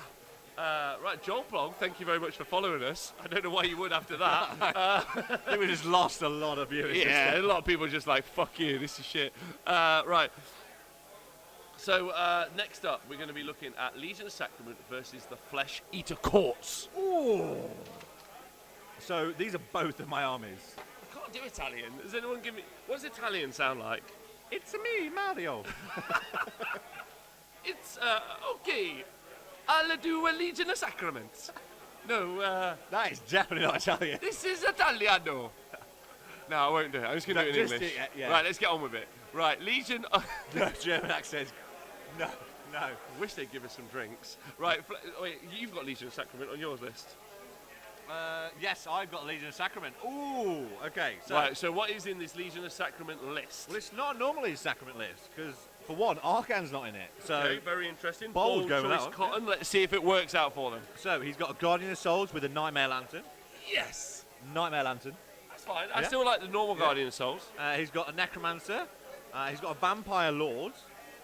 He's got a Vampire Lord and a Zombie Dragon. 40 Chain Rasps. 5 Direwolves. 2 units of barely mentionable because they're just so well powered there with just 2 30 Reapers. Two units of 30 Reapers. 2. So it's exactly like every Legion of Sacrament list. Well, no, because there's no Arcan. The Vampire Lord and Zombie Dragon is ethereal and the general. So I like the additional 40 Chain Rash Horde. The Chain Rash are amazing. Really good. That's really a nice little pick. The obligatory Necromancer in there for piling an attack twice. Yeah. Solid shout. Flesh Eater Courts, though. Hold on to your hats, everyone. I'm pretty certain this is going to blow your mind. It's going to be a Ghoul Patrol. Well, calm down. We don't know what could be in this list. It could be. It could be something bonkers. It is a Crystal Gore list, but that doesn't mean anything. It's got a Abhorrent Ghoul King on Royal Terrorgeist, and it's got Savage Strike, Gurish Morshard, and Blood Feast. Little Christian just won a spot prize. So should we just say he's won now? No. Then an Abhorrent Ghoul King on Zombie Dragon. Again, another Zombie Dragon choice. Yeah, see. Abhorrent Art Regent, a Crypt Gas Courtier, 3 times 10 units of Crypt Ghouls in the Ghoul Patrol with the Chalice of Ushran and the Cadaverous Barricade. It's as if I've heard this before. I think Donal might have accidentally copy and pasted this from each army onto the other army. I actually think it was a requirement for people to bring this exact one list. I think I think Donal mistakenly put the same list down for everyone, and then everybody else went, "Oh, that's a good list. I'll take that." I mean, Royal Mordant for me, for anyone out there, is probably the best one. It's not though, is it? Like, these are some of the best competitive AoS players in the world, and what have they got to say apart from this is the one Flesh Eater Court list all the time? It's also the one I've never touched. Huh? I've never used it. No point. But everyone here has. Yes. So the big question is Flesh Eater Courts versus Legion of Sacrament. Who do we think is going to take it out? Difficult one. I think having the Zombie Dragon Ethereal is pretty good. It'll keep his general alive, but he wants it in there doing combat. He does. He does want it. Want a non-mortal wound. Well, it's a 6-up save for the mortal wounds, and I think the Vex Dragons will rip it to shreds. But so Legion of Sacrament got some excellent ball control there. They'll be able to hold up and screen out, and then the Flesh Eater Courts will go through all the units, but then those units can come back. So that's a nice pick that the team captain have organised there. Yeah, I mean the Vampire Lord will be given +1 attack as well to any units, and he's going to get the Reapers. I don't think he's going to have the. You want the Reapers hitting stuff, so unless you need to kill the general first off, and it's whether or not. I don't think it's because it's a single model. The Reapers don't get the rerolls. No, but he's got the Vampire Lord that can give him the rerolls. Yeah. So he could potentially give the Reapers reroll hits. Could be good, and piling twice. It can do a lot. I think It's got pinions, so I think he's expecting that Vampire Lord to go in and do the damage. Unless he's deciding to keep it back, it will die. It does not like mortal wounds. It's tense. Yeah. Okay. So we all have to. You can't sit on the fence again, Simon, and not. So I'm going to go with Sacrament. You go for Legion of Sacrament. Yeah, Arcan is my old friend. Legion of Sacrament. All right. Our Twitch chat. What do you think? I'm going to go for Flesh Eater Quartz. Well, I don't think I'd ever think you ever go for a Flesh Eater Court Army. Well, my mind's telling me no, no, yes, but my body's telling me Flesh Eater Quartz. So I think. Yeah. What does the chat think? What does the chat think? It's a hard match. What but does the chat think? I mean, for playing both armies, I think I can balance it. I think I could take a Feck army with my Legion Sacrament list. Yeah. Yeah. Okay. Twitch chat. There we go. Truthiness says Legion of Sacrament. FEC, you can never beat that. You can never be against them. Says LLV. It's a good choice. LLV, don't worry. We will be bringing you. We're doing the current guessing stats, but we do have the sheet filled in with the percentage stats, or we don't We yet. have a winner in the chat. But we're going to. Yeah. Who's the winner? So apparently, money's been put on Death. Biological Hippo. Yeah. He knows what he's All talking about. Death. I think Death will win overall. Oh. So. We have something coming up. Sweet. Donal's using his massive brain to do some extra work. Right, next up, everyone. You've got Skaven Tide versus Sylvaneth, right? Yes, we do. Yeah, happy with that? Yeah. So, Skaven Tide versus Sylvaneth. I think that we've seen that matchup happen a couple of times now. I think people seem okay with that. Skaven Tide were left both in the hands, if you watch the draw process, for both players, using it as a kind of bully piece to put on the board until they could get the matchup that I think that they wanted. So what is in the list? So I've got the Skaven Tide list here. Perfect. It's a bit different compared to some. So we've got a Warpseer, Vermin Lord Warpseer, Vermin Lord Corruptor, Plague Priest on Plague Furnace. Oh, okay. Here we go. Interesting. Here's where it gets a little bit different. So you got 40 Plague Monks, 40 Plague Monks. The same as everything. 20 Plague Monks. Interesting. 20 Plague Monks. Okay. 20 Plague Monks, 10 Plague Monks, and 10 Plague Monks. I can see the tears rolling down your face. Oh my God. There's Oh also my got, God. Congregation of Filth as a battalion, and a little spell in there, if you can guess the spell. Oh, can't think. Warp Lightning Vortex. Bingo. Nailed it. Absolutely nailed it. A question I have for you is the spells on the Warpseer. What spells do you have? He's got the Warpseer. Doesn't say. It's got the trait Master of Magic, Artifact Suspicious Stone. The Vermin Lord Corruptor has Sword of Judgment though. Okay, interesting. No, it's good to see. There's no Graceers. No. And there's no Screaming Bells. No, but it's a lot of Plague Monks. They do a huge amount of damage.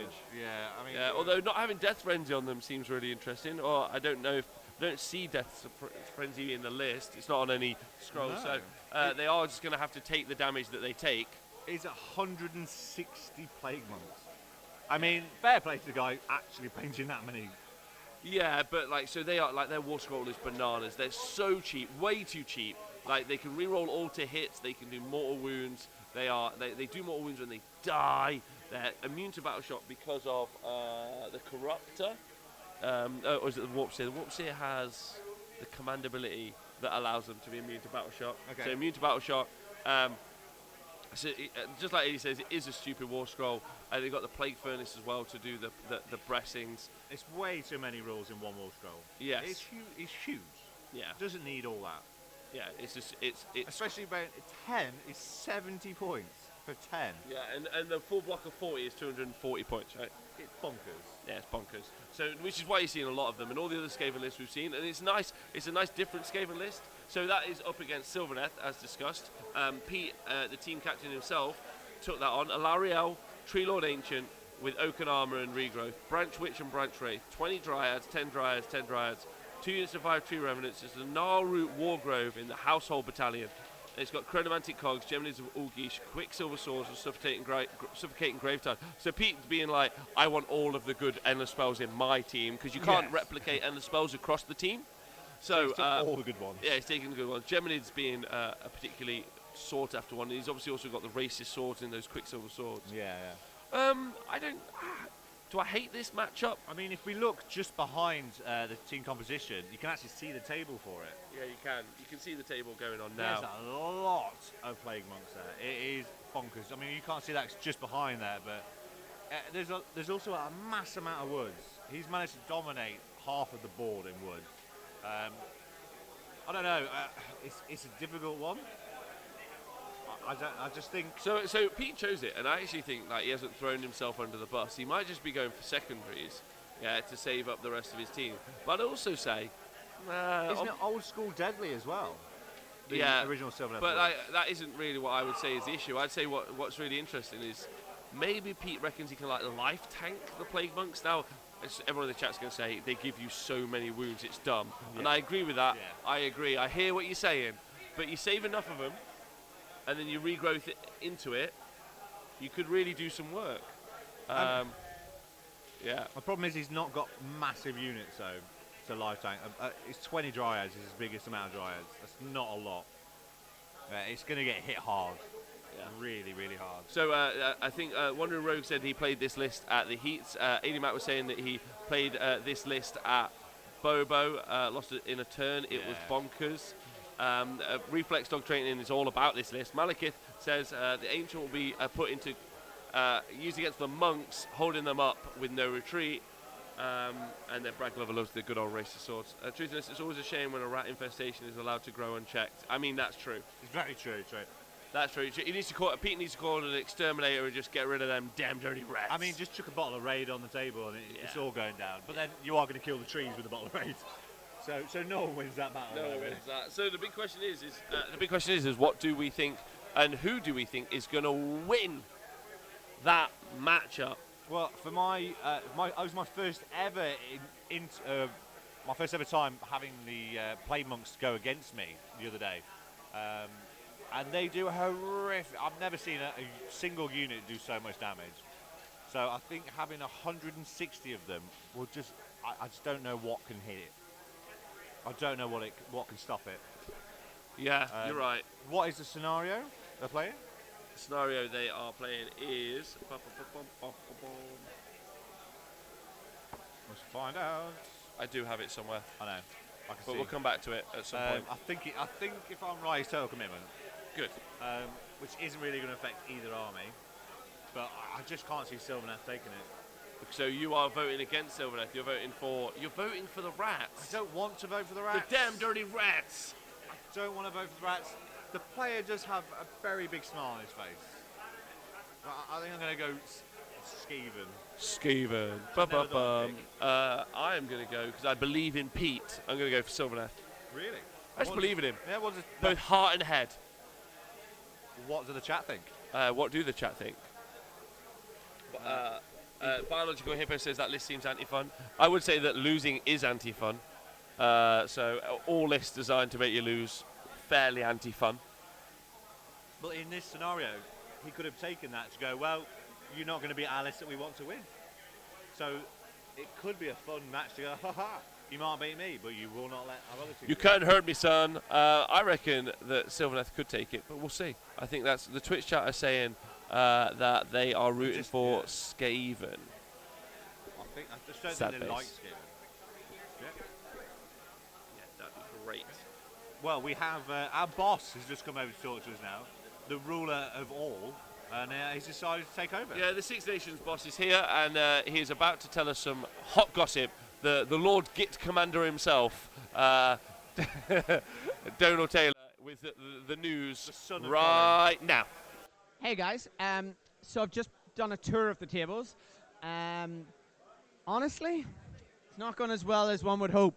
So we have Colin, the father, with Daughters of Cain versus the Corn build. Colin has had 2 turns where he hasn't got any prayers off, which hasn't helped him.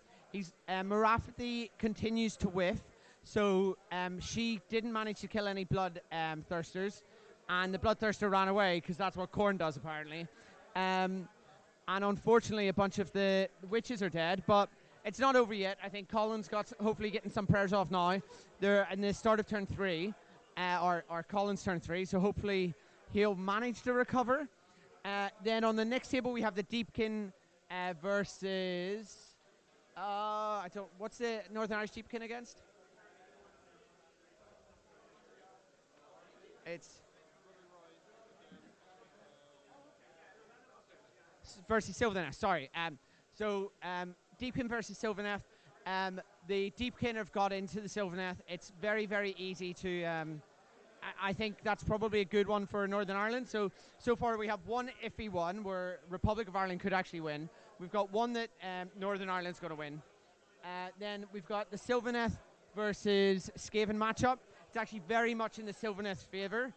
They have lots of woods down, blocking line of sight, heroes on the board. Marathi didn't get to is on duality, but hopefully he'll teleport away. So, or sorry, not Marathi.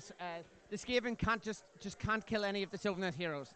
Can't get in. It's going to be hopefully over pretty soon. Then on the far table we have duality with a Republic of Ireland daughters list against the Northern Irish Skaven in duality. Again, a bit of whiffing from Northern Ireland. The Storm Fiends didn't kill the Blood Sisters. Blood Sisters are just ripping through them. So some of the big rats are dying. Marathi's on the objective, but so's a Vermin Lord. So the real question is whether the Storm Fiend player can, and the Northern Irish Skaven player can bait Marathi away from the objective and pray for a drunk Republic of Ireland guy to screw up. Which, you know, isn't a bad idea, turn 3, and maybe why they're playing at round 3. I'm not a biased CEO, guys. Not at all. Okay, so then we move over to the FEC Republic of Ireland versus Northern Ireland Stormcast shooting list. One of the Terrorgeists is down, but the other zombie dragon is very much alive. What?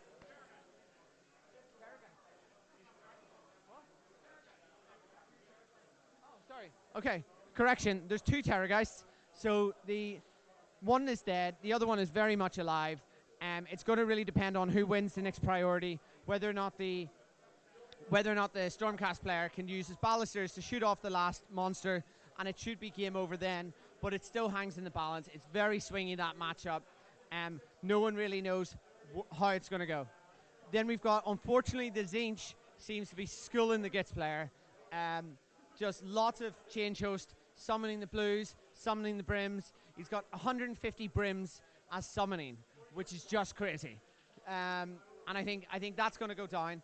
And then final 2 tables, we've got David of Cain, my one true love with his Legion of Blood against a fairly nasty Zinch build. David smashing it. We knew it was going to happen. The Zinch knows that he was under the bus, so that's fine. And then the final one is the FEC versus Legions of Nagash. It's not looking good for the FEC, so the Northern Irish FEC looks like he's going down. So it's still actually very much in the balance here. It certainly doesn't look like a comfortable cap. Northern Ireland's apparently gotten much worse or much more drunk.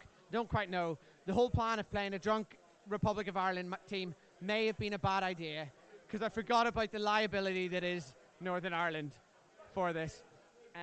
But it's not all over. A couple of swingy matchups and a couple of comfortable wins already for the Northern Irish team. I think we're probably going to focus on 3 to 4 games that are really going to decide it, and we'll be back with a round robin soon. Thank you so much, Donald. Really appreciate that. It was cool. It was a good update from this matchup so far. It's very exciting. Really interested to hear that the Zinch list versus Grotz is not doing well, which I was not expecting at all. I was, because Grotz are awesome. Grotz are awesome. That's a hardcore fact. So yeah, I'm really interested to see the results of those as they come through. And also whether or not, and I think this is going to be important, whether or not Northern Ireland cap the round. Because if they don't cap the round, they're going to be in a really tough spot. Well, not a tough spot, but you know they're currently ahead of England, and they should keep every point that they can. Yeah, anything to keep the maximum points, and it's uncapped as well. So as long as they can keep the capped and the uncapped higher than England, should be okay. Yeah, I absolutely. don't really know how Team England are doing. There's a sit-down.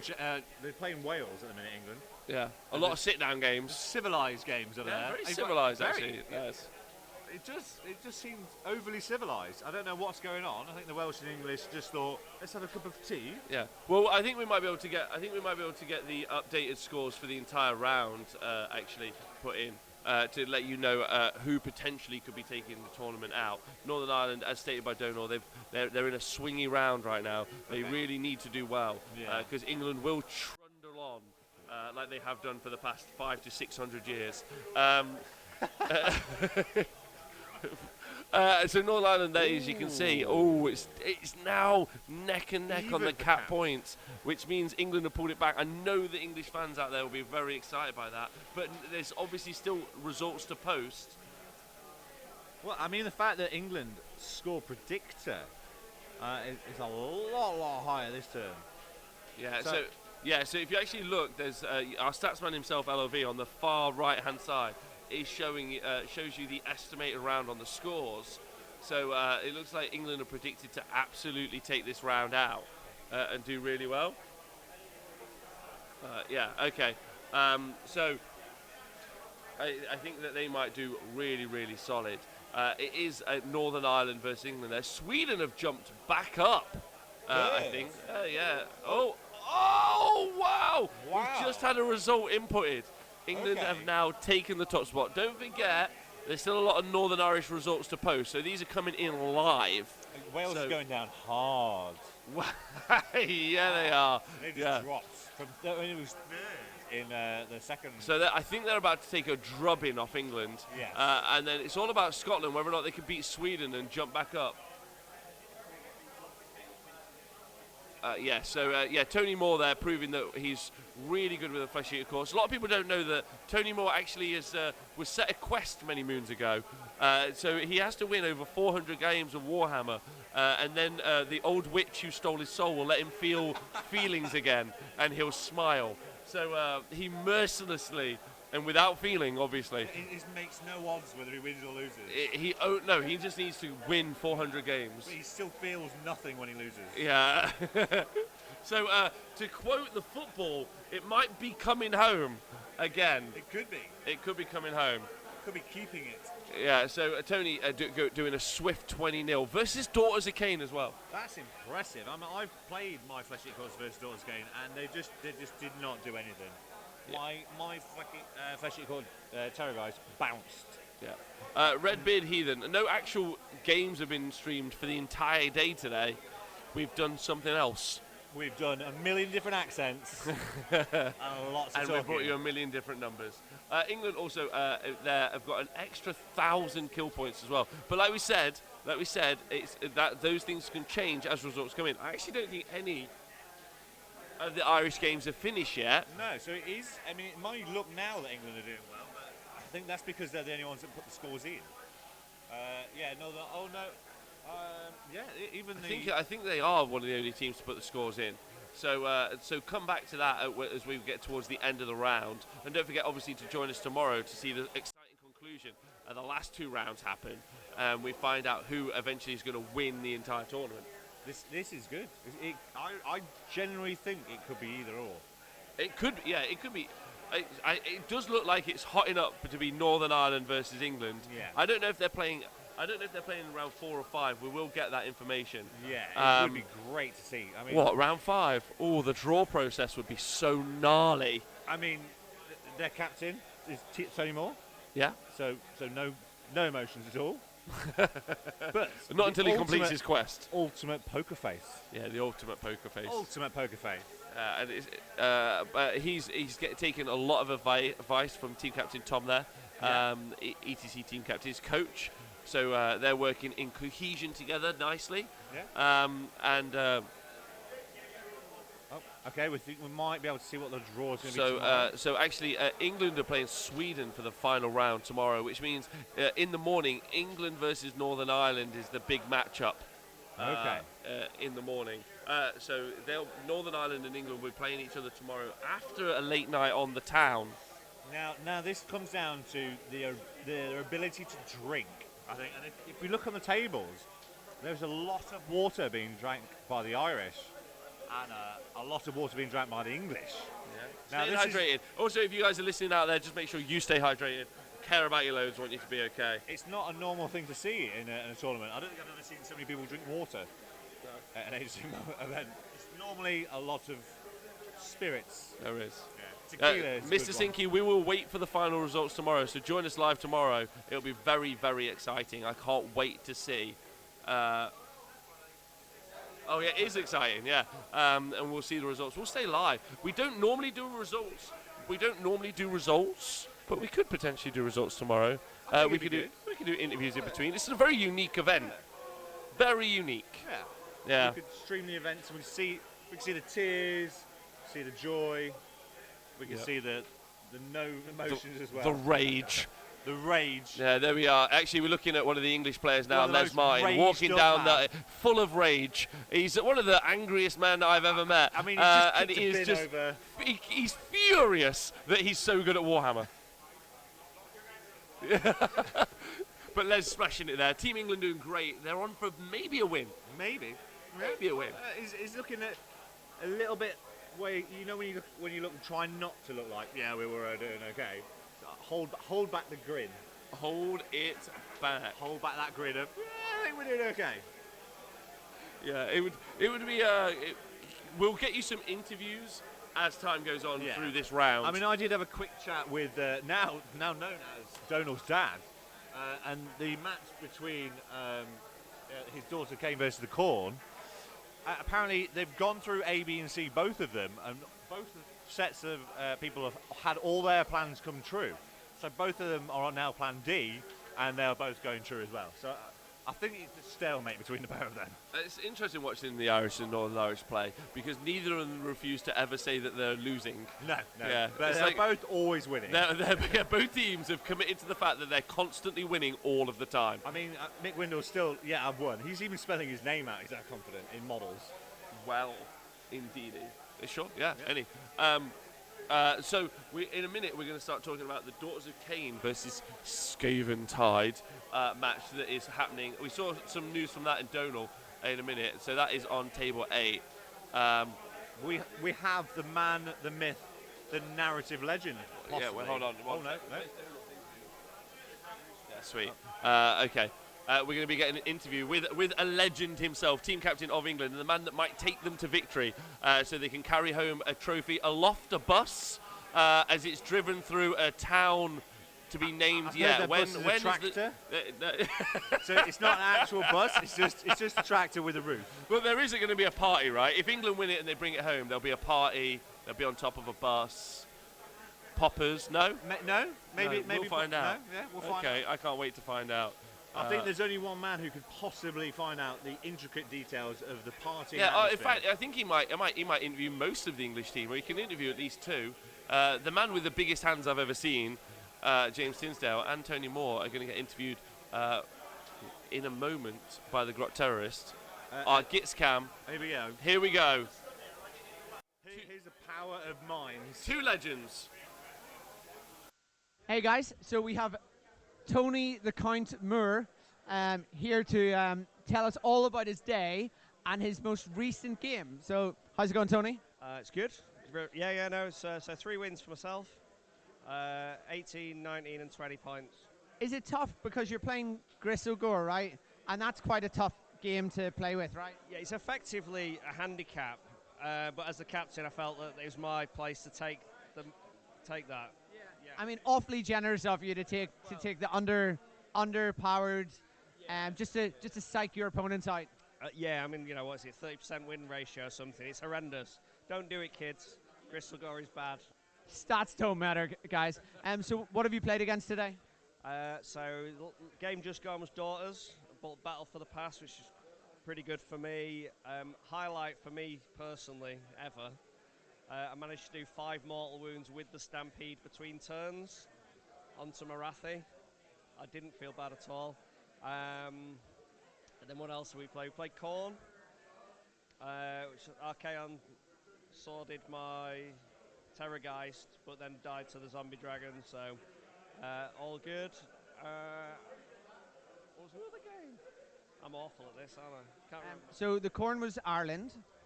And who else have you played today? So you played this morning. You played Scotland, and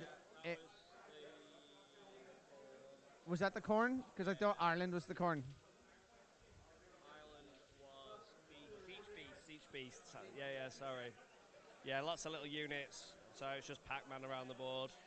But I needed a reasonably healthy charge to deny him both his objectives in my last turn. I needed the 5 priority.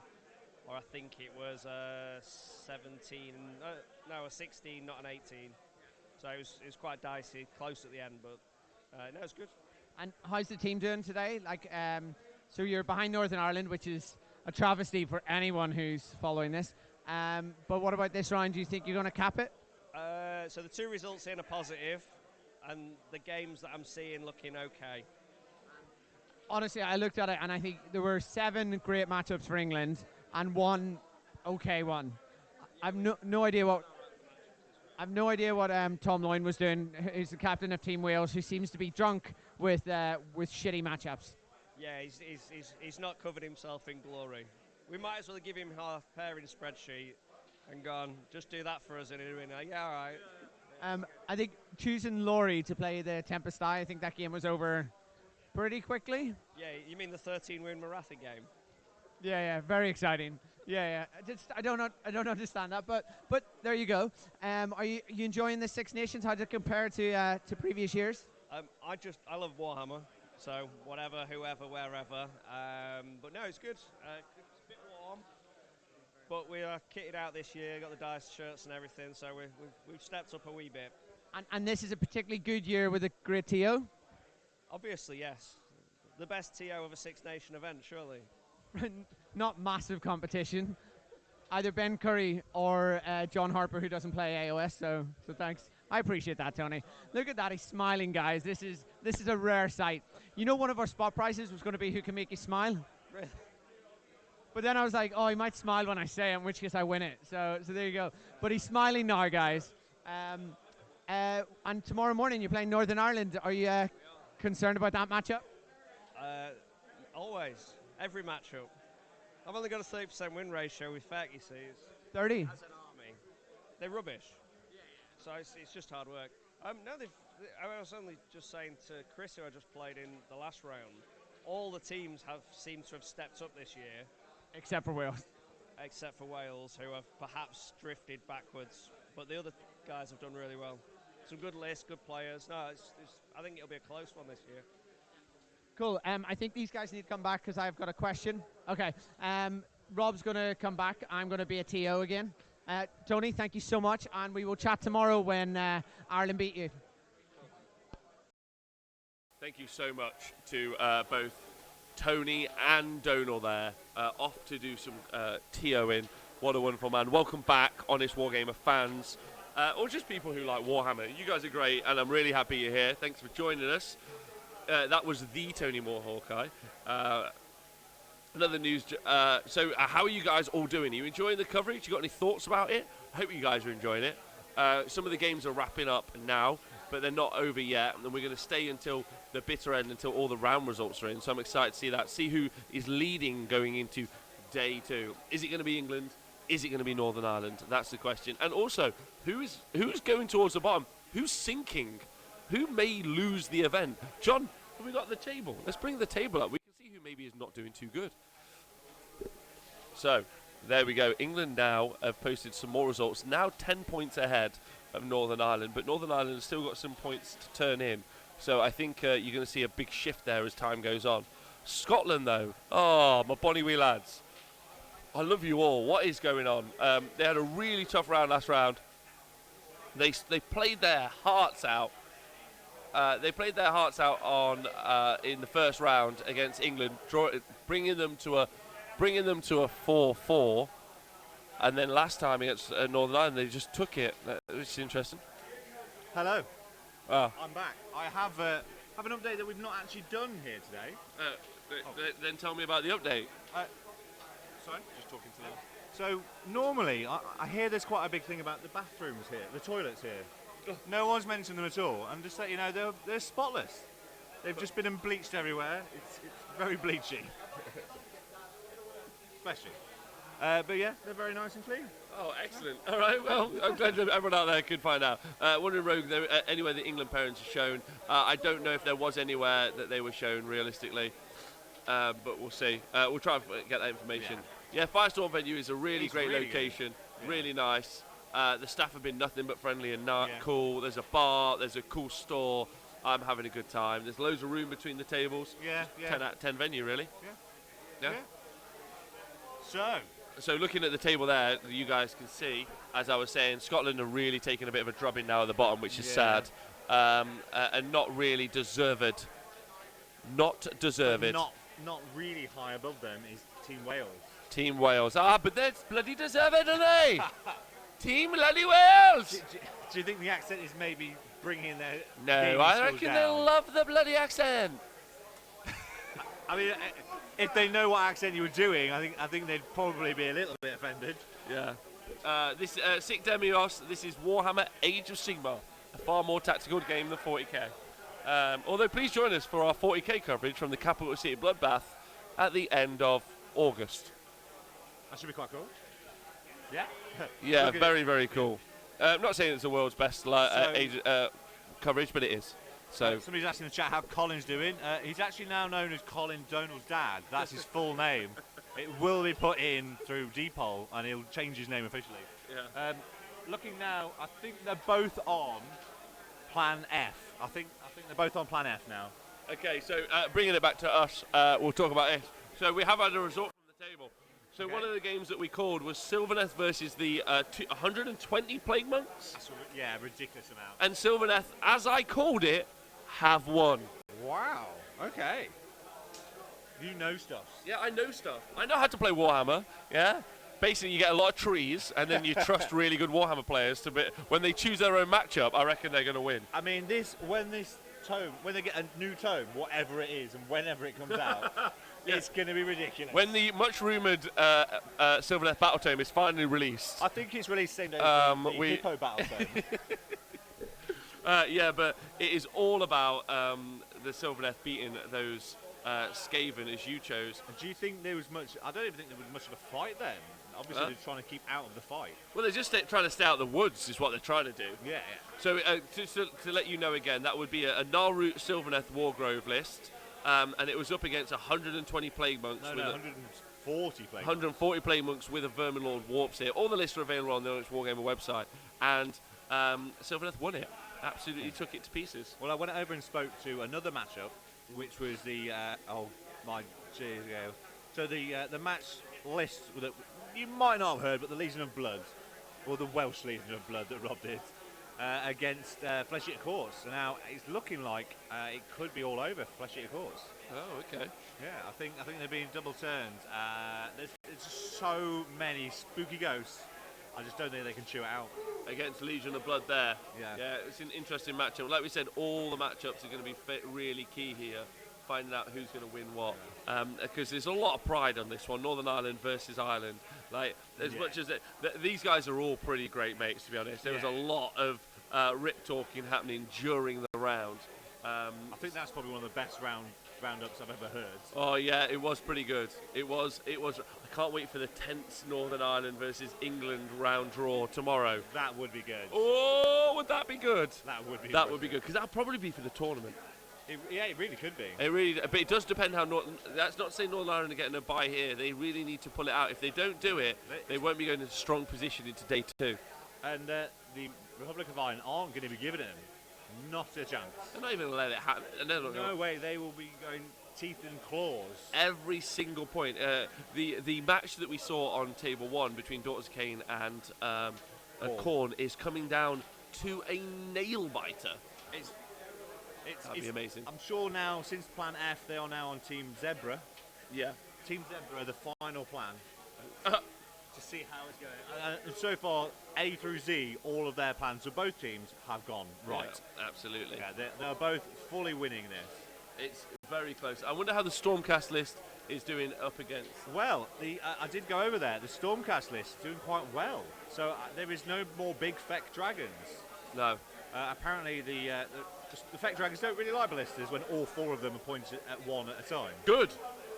As He's many playing dead well. Fleshy Quartz dragons as is possible to be dead. I mean, I thought it'd be a slight whitewash with the Feck, but no. If you concentrate fire, it will decimate it. Absolutely. And that's what he's done. He's just it's a really good list. So there's 2 shootcast lists here over the weekend. There's shootcast with long strikes. Yeah. So that's Vanguard Raptors with long strikes, and there's one with Celestar Ballistas. I like the Celestar Ballista list, but I don't think it does the job. I think the long strike list does the job better, but I think it's weaker because it doesn't have it's put so many points into the long strike, so it has a real issue. Yeah, he's still running around with his 20 sequitors as well. Talking about running around with sequitors, we've got our own human sequitor, Donal, who is going to give us just an update from everywhere, and you're going to hear, he's just great. Just a wicked guy talking Warhammer. Hey guys, it's Donal. I'm back. So Northern Ireland, Republic of Ireland, the battle off the border. It's Brexit, but not Brexit. Just like the current political environment, but we're not allowed to talk about that because some people get quite sensitive. I got a bit of Twitter trolling and they didn't enjoy it. So we're going to go Daughters versus Khorne, and we're going to see how things go. It looks like the 3 Bloodthirsters are dead. That's the dead pile. Marathi is also dead, and Colin looks pretty happy. This is the face of a man with confidence that he's got the bigger balls. Yeah, I've got skills to get to turn 3 and reroll everything and win. Okay, so that's so Colin looks like he's very able-bodied, but he's been using a crutch for the last 18 months, and that crutch is called Daughters of Cain. So I'm just riding the wave until the end. Honestly, I'm looking at it, and it's looking tough for the Khorne. How are you feeling, Jay? No. Okay. Well, honestly, as an unbiased TO, I have to say that I have no preference on who wins. Well done, buddy. Well done, buddy. Oh, it's a priority dice roll. Does it matter, or are you just going to win anyway? I don't know. I think that means he's going to win. Okay. It's a 3. It's a 1. Colin chooses. If you can't be good, use a crutch and get lucky. That's Laurie Huggett Wiles model, guys. Okay, good work, Colin. Get that win for us. Okay, so hi to Robbie, and Rob's mom. How's it going, sir? Not watching, don't worry. Hey.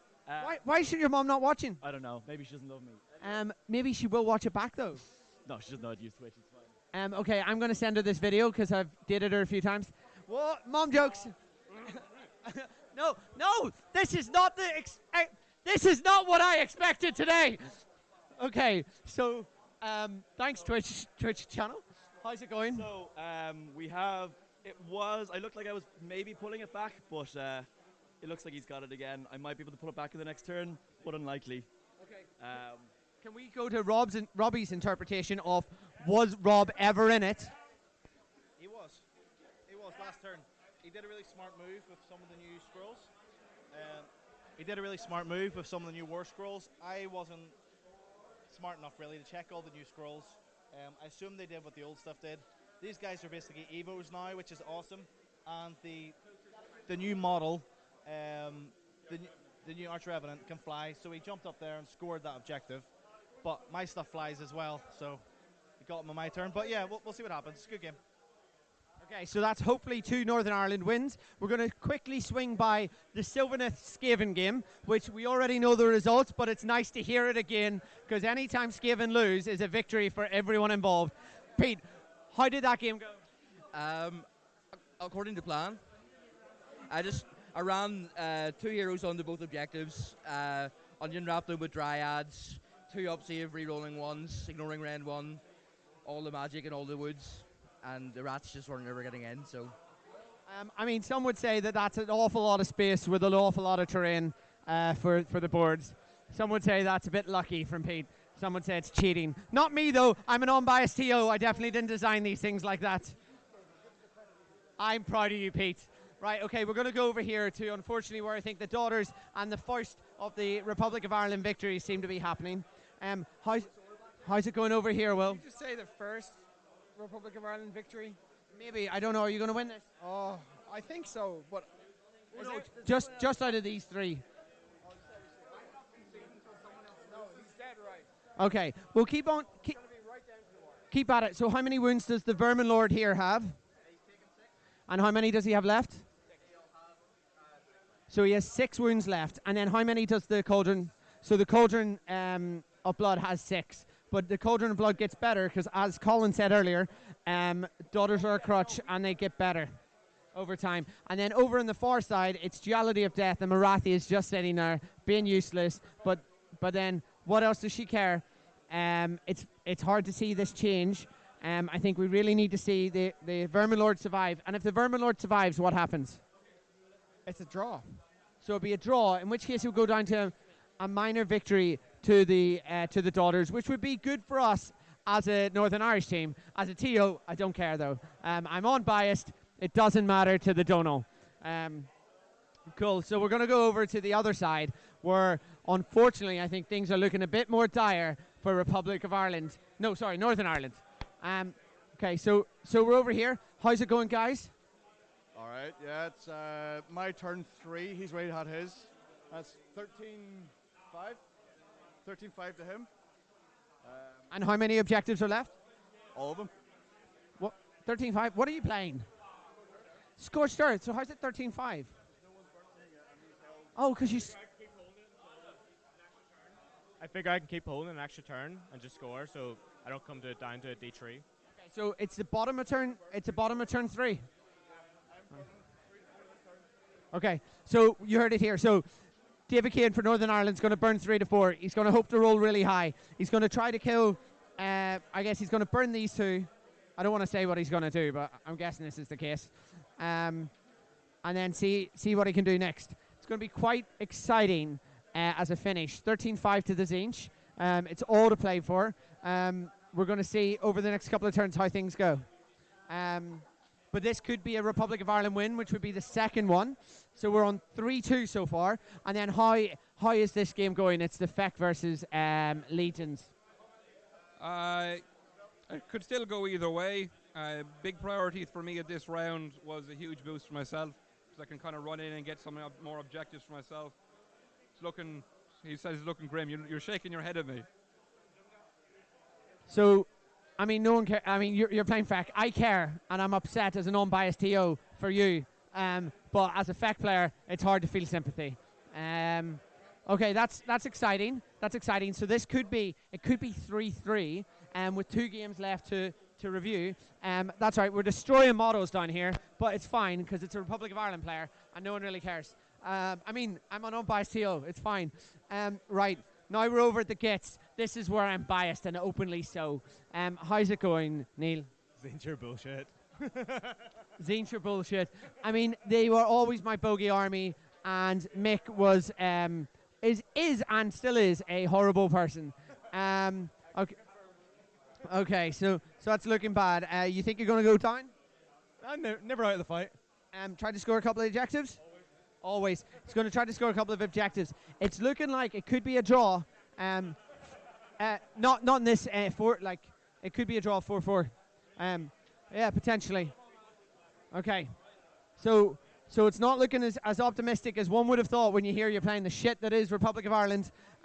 But here, Chris Caves, the 15-year-old, the genius, the boy wonder, the Doogie Howser. Bet you don't even know that reference, do you? Fuck, he doesn't even know who Doogie Howser is. Come on, guys. Okay, one day he's going to learn and he's going to appreciate it, and you've got a whole TV show ahead of you. So, whose turn is it? Yeah. Okay, so Chris has won this priority, which was pretty massive. Looks like this is going to shoot off the Terrorgeist, and then the Feck army gets a lot weaker. And what's the score objective-wise? 14-7 to him. So thankfully, Chris, the boy wonder child, may have swung this into a 5-3 to Northern Ireland. So no pressure, Chris, but you need a 20. So don't fluff it. Okay, so we'll step around here. We'll give an update then, so that Rob is informed of what I've said. I'm calling it now. I think it's 5-3 to Northern Ireland. Chris, the boy wonder child, won the priority. Is about to hopefully kill another Terrorgeist. He's going to be 28-7 on points. Mick's going to win that for Republic of Ireland. So those tables are drawn. Then over here, we could actually have a double Republic of Ireland win with David Kane losing, depending on how high he rolls on Scorched Earth. And the Feck seem like they're going down to Legions of Nagash, which may be the only one that I'm not really sympathetic towards. But there you go. Colin looks like he's comfortable now because Daughters of Zinch or Daughters of Kane, they don't need to roll prayers because they have stupid rules anyway. But when they roll prayers, then they're more stupid. And then we have the Deepkin look like the one, Pete's one, and unfortunately the Skaven look like they're going down on the table. But it could be a minor loss rather than a major. So we could still have the cap for Northern Ireland. The Northern Irish team as an independent TO could have a cap. Certainly, I'm not invested in this. But that's great. I'll pass you back to Rob, who's been a fantastic host. Thank you very much. Donal there, absolutely. As Biological Hippo says, the Honest Wargamer bringing us top quality, unbiased content. There is no biased content there at all. Really exciting to hear that Northern Ireland are going 5-3 because earlier on in the round, you did hear that apparently that they were going to have 7-1 according to Donal. So I'm really interested to see how it goes. Hey, Adam Kunis, hope you're good. The table reporting is solid. Now, I'm going to send you over in a moment to Speckles, who's got an interview with a man so famous, so legendary, that he once could only interview himself. This, my friend, is Speckles and Adam. Hello. I've managed to stand up now for a little bit. Here we have Alex from Team Sweden. How are you doing? Ja, nu är mitt namn Adam, inte Alex, men tack ändå. Okay. And how's your first game gone? Jo, det gick bra, tack. Det är ju väldigt sällan som man får tillfället att spela på en sån här fin venue. I don't really need this guy. He doesn't need me, apparently. You've got to stay in the shop. Colour balance. I'll say. Well, it's been a decent day so far. We totally messed up our matchups in the first round. I blame our team captain Mikael. He really screwed the pooch on that one. Even I managed to lose the game because of his mess up. What is the whole deal with your flesh eater court? So you using the Gore Patrol, by any chance? Well, the thing is, we needed somebody to take flesh eater courts, and nobody was playing them. So I volunteered to paint them up in 2-3 days and play them. So that's why Gore Patrol's been in it. So actually, I don't have any experience playing flesh eater courts. This is the first time. Well, we've got a feeling that Donal had put the list up for all the teams, and it's the same list for everybody, and you've all just gone, okay, that's what I'll take. Well, let me give you a secret. I copied my list from someplace online. And I think that's what the other 5 Flesh Eater Courts players have done. They've all copied the same person. Most likely. They've just gone with the same though. Well, so it works, so why mess up the formula? True. So how was the last game? The last game was against the Corn player, using Archeon. And it was over in 2 turns. I put at a 13-inch charge, bringing him into contact with both Archeon and his Bloodthirster. Oh dear. Killing Archeon and half the Bloodthirster in 1 turn using a Terrorgeist. That's going to do it. He's not going to like that. And after that, he had trouble recovering. Yeah, once you take those big guys down, that's it. That whole list is designed around the Bloodthirster and Archeon. Sure, but let me ask you, how has your weekend been so far? It's been quite good. Hopefully, I've not messed this up. I mean, this is my first interview, and I think I'm doing okay. The fact that I'm barely needed because you're doing it so well, it helps me a lot. But hopefully, we're doing okay. What has been the highlight for you? So the highlight for me, I don't know. I mean, finding out that Colin Cochrane is actually Donal's dad, that's quite a big highlight. That's quite a surprise, actually. It was. Are you now twisting this around to interview me? It's quite good. I mean, I have my own Warhammer dad, and now it's nice to see that Donal does too. And now you have a Warhammer mom too. Who's that? You're trying to think fast, aren't you now? Well, I don't want to offend the moral sensibilities of our British viewers. That's very true. So, what's your highlight been? Well, apart from trouncing the Corn player, it was trouncing the other guy. Who was the other guy? Well, the other guy I played. Which was? Daughters of Cain. Oh yes, I come across to see that. Have you managed to beat anyone yet before they've deployed? Well, I've broken their spirit before they deployed, but I didn't actually beat them. That comes tomorrow. So when I played you in the first Six Nations when I was Team Wales, and you did this very specific thing to me, Yeah. where I didn't even manage to put a model on the board before you beat me. That's true. Why don't you tell us that story? So, well, I'd love to know if you've actually beaten anyone as fast as that ever before. Have you ever beaten anyone that fast? Probably no. I don't think you ever will again. It was joyful. I mean, you were nice and went, "I won. Now let's have a game," and then you still beat me. But tell the viewers how I beat you.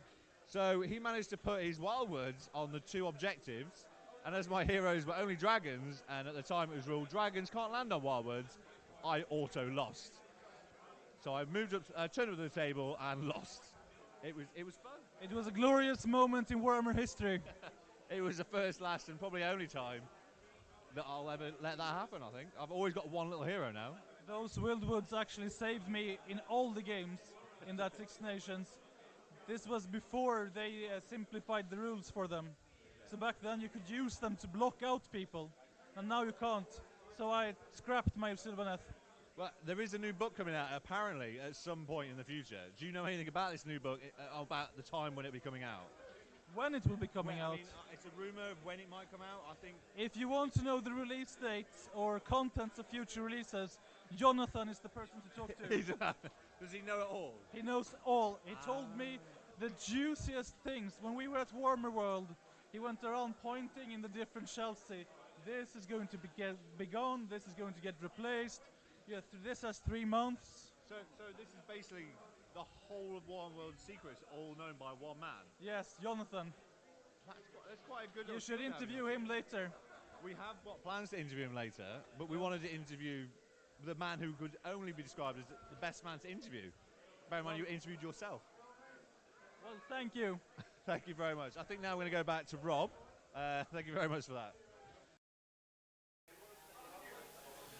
Yeah, so there you go. You got Adam, the man who the chat want as our Swedish correspondent to all of Age of Sigmar.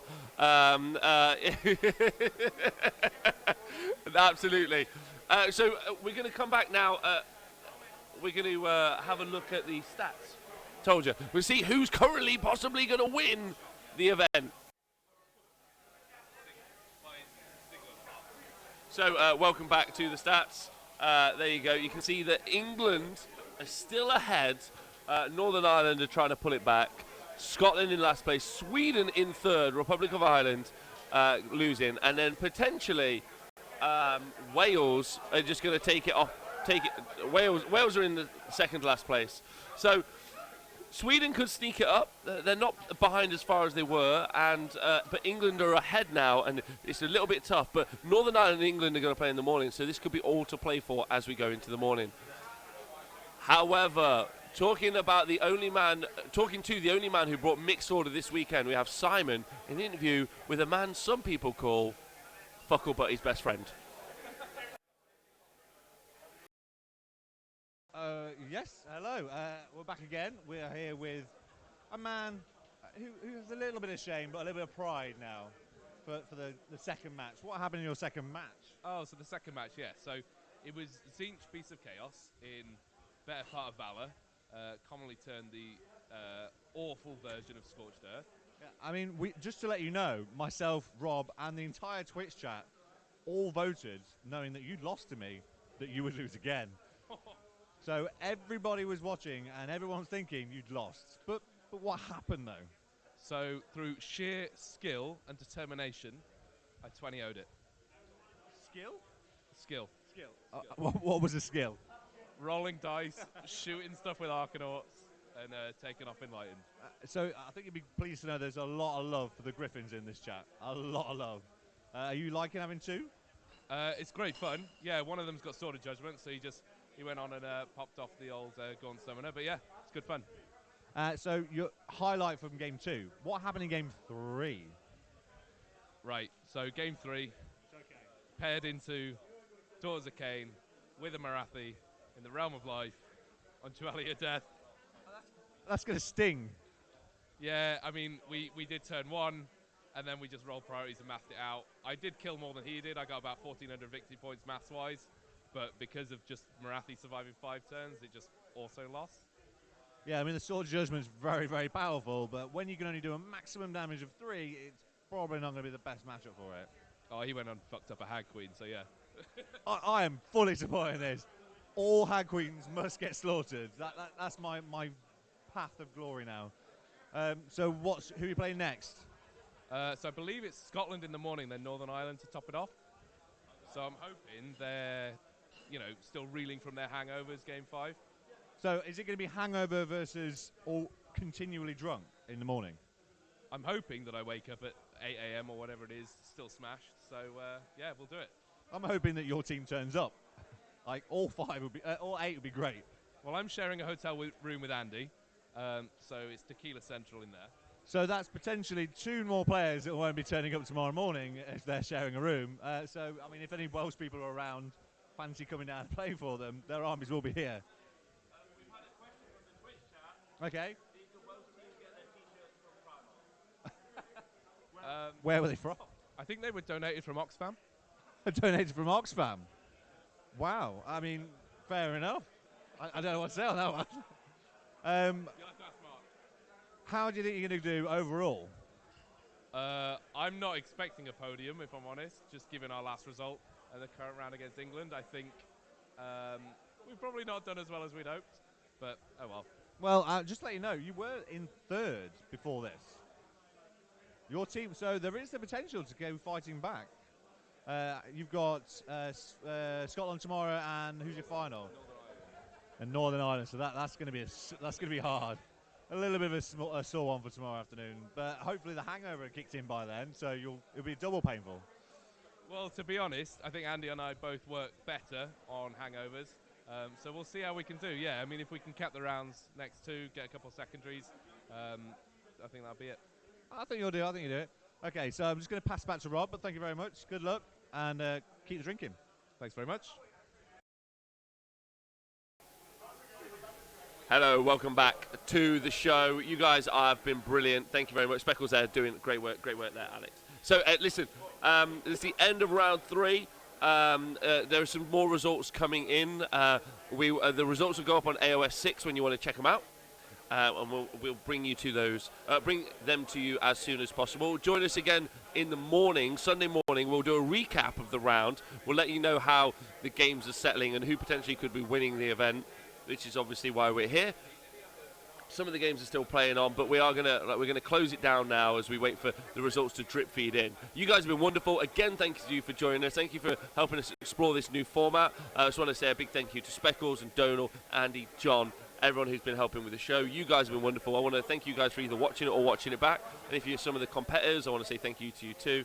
You guys are wicked. Thank you to everyone on Patreon and Twitch. And just enjoy Warhammer, enjoy your evening, enjoy your day, whatever you're doing, and we'll see you guys soon. Thank you very much.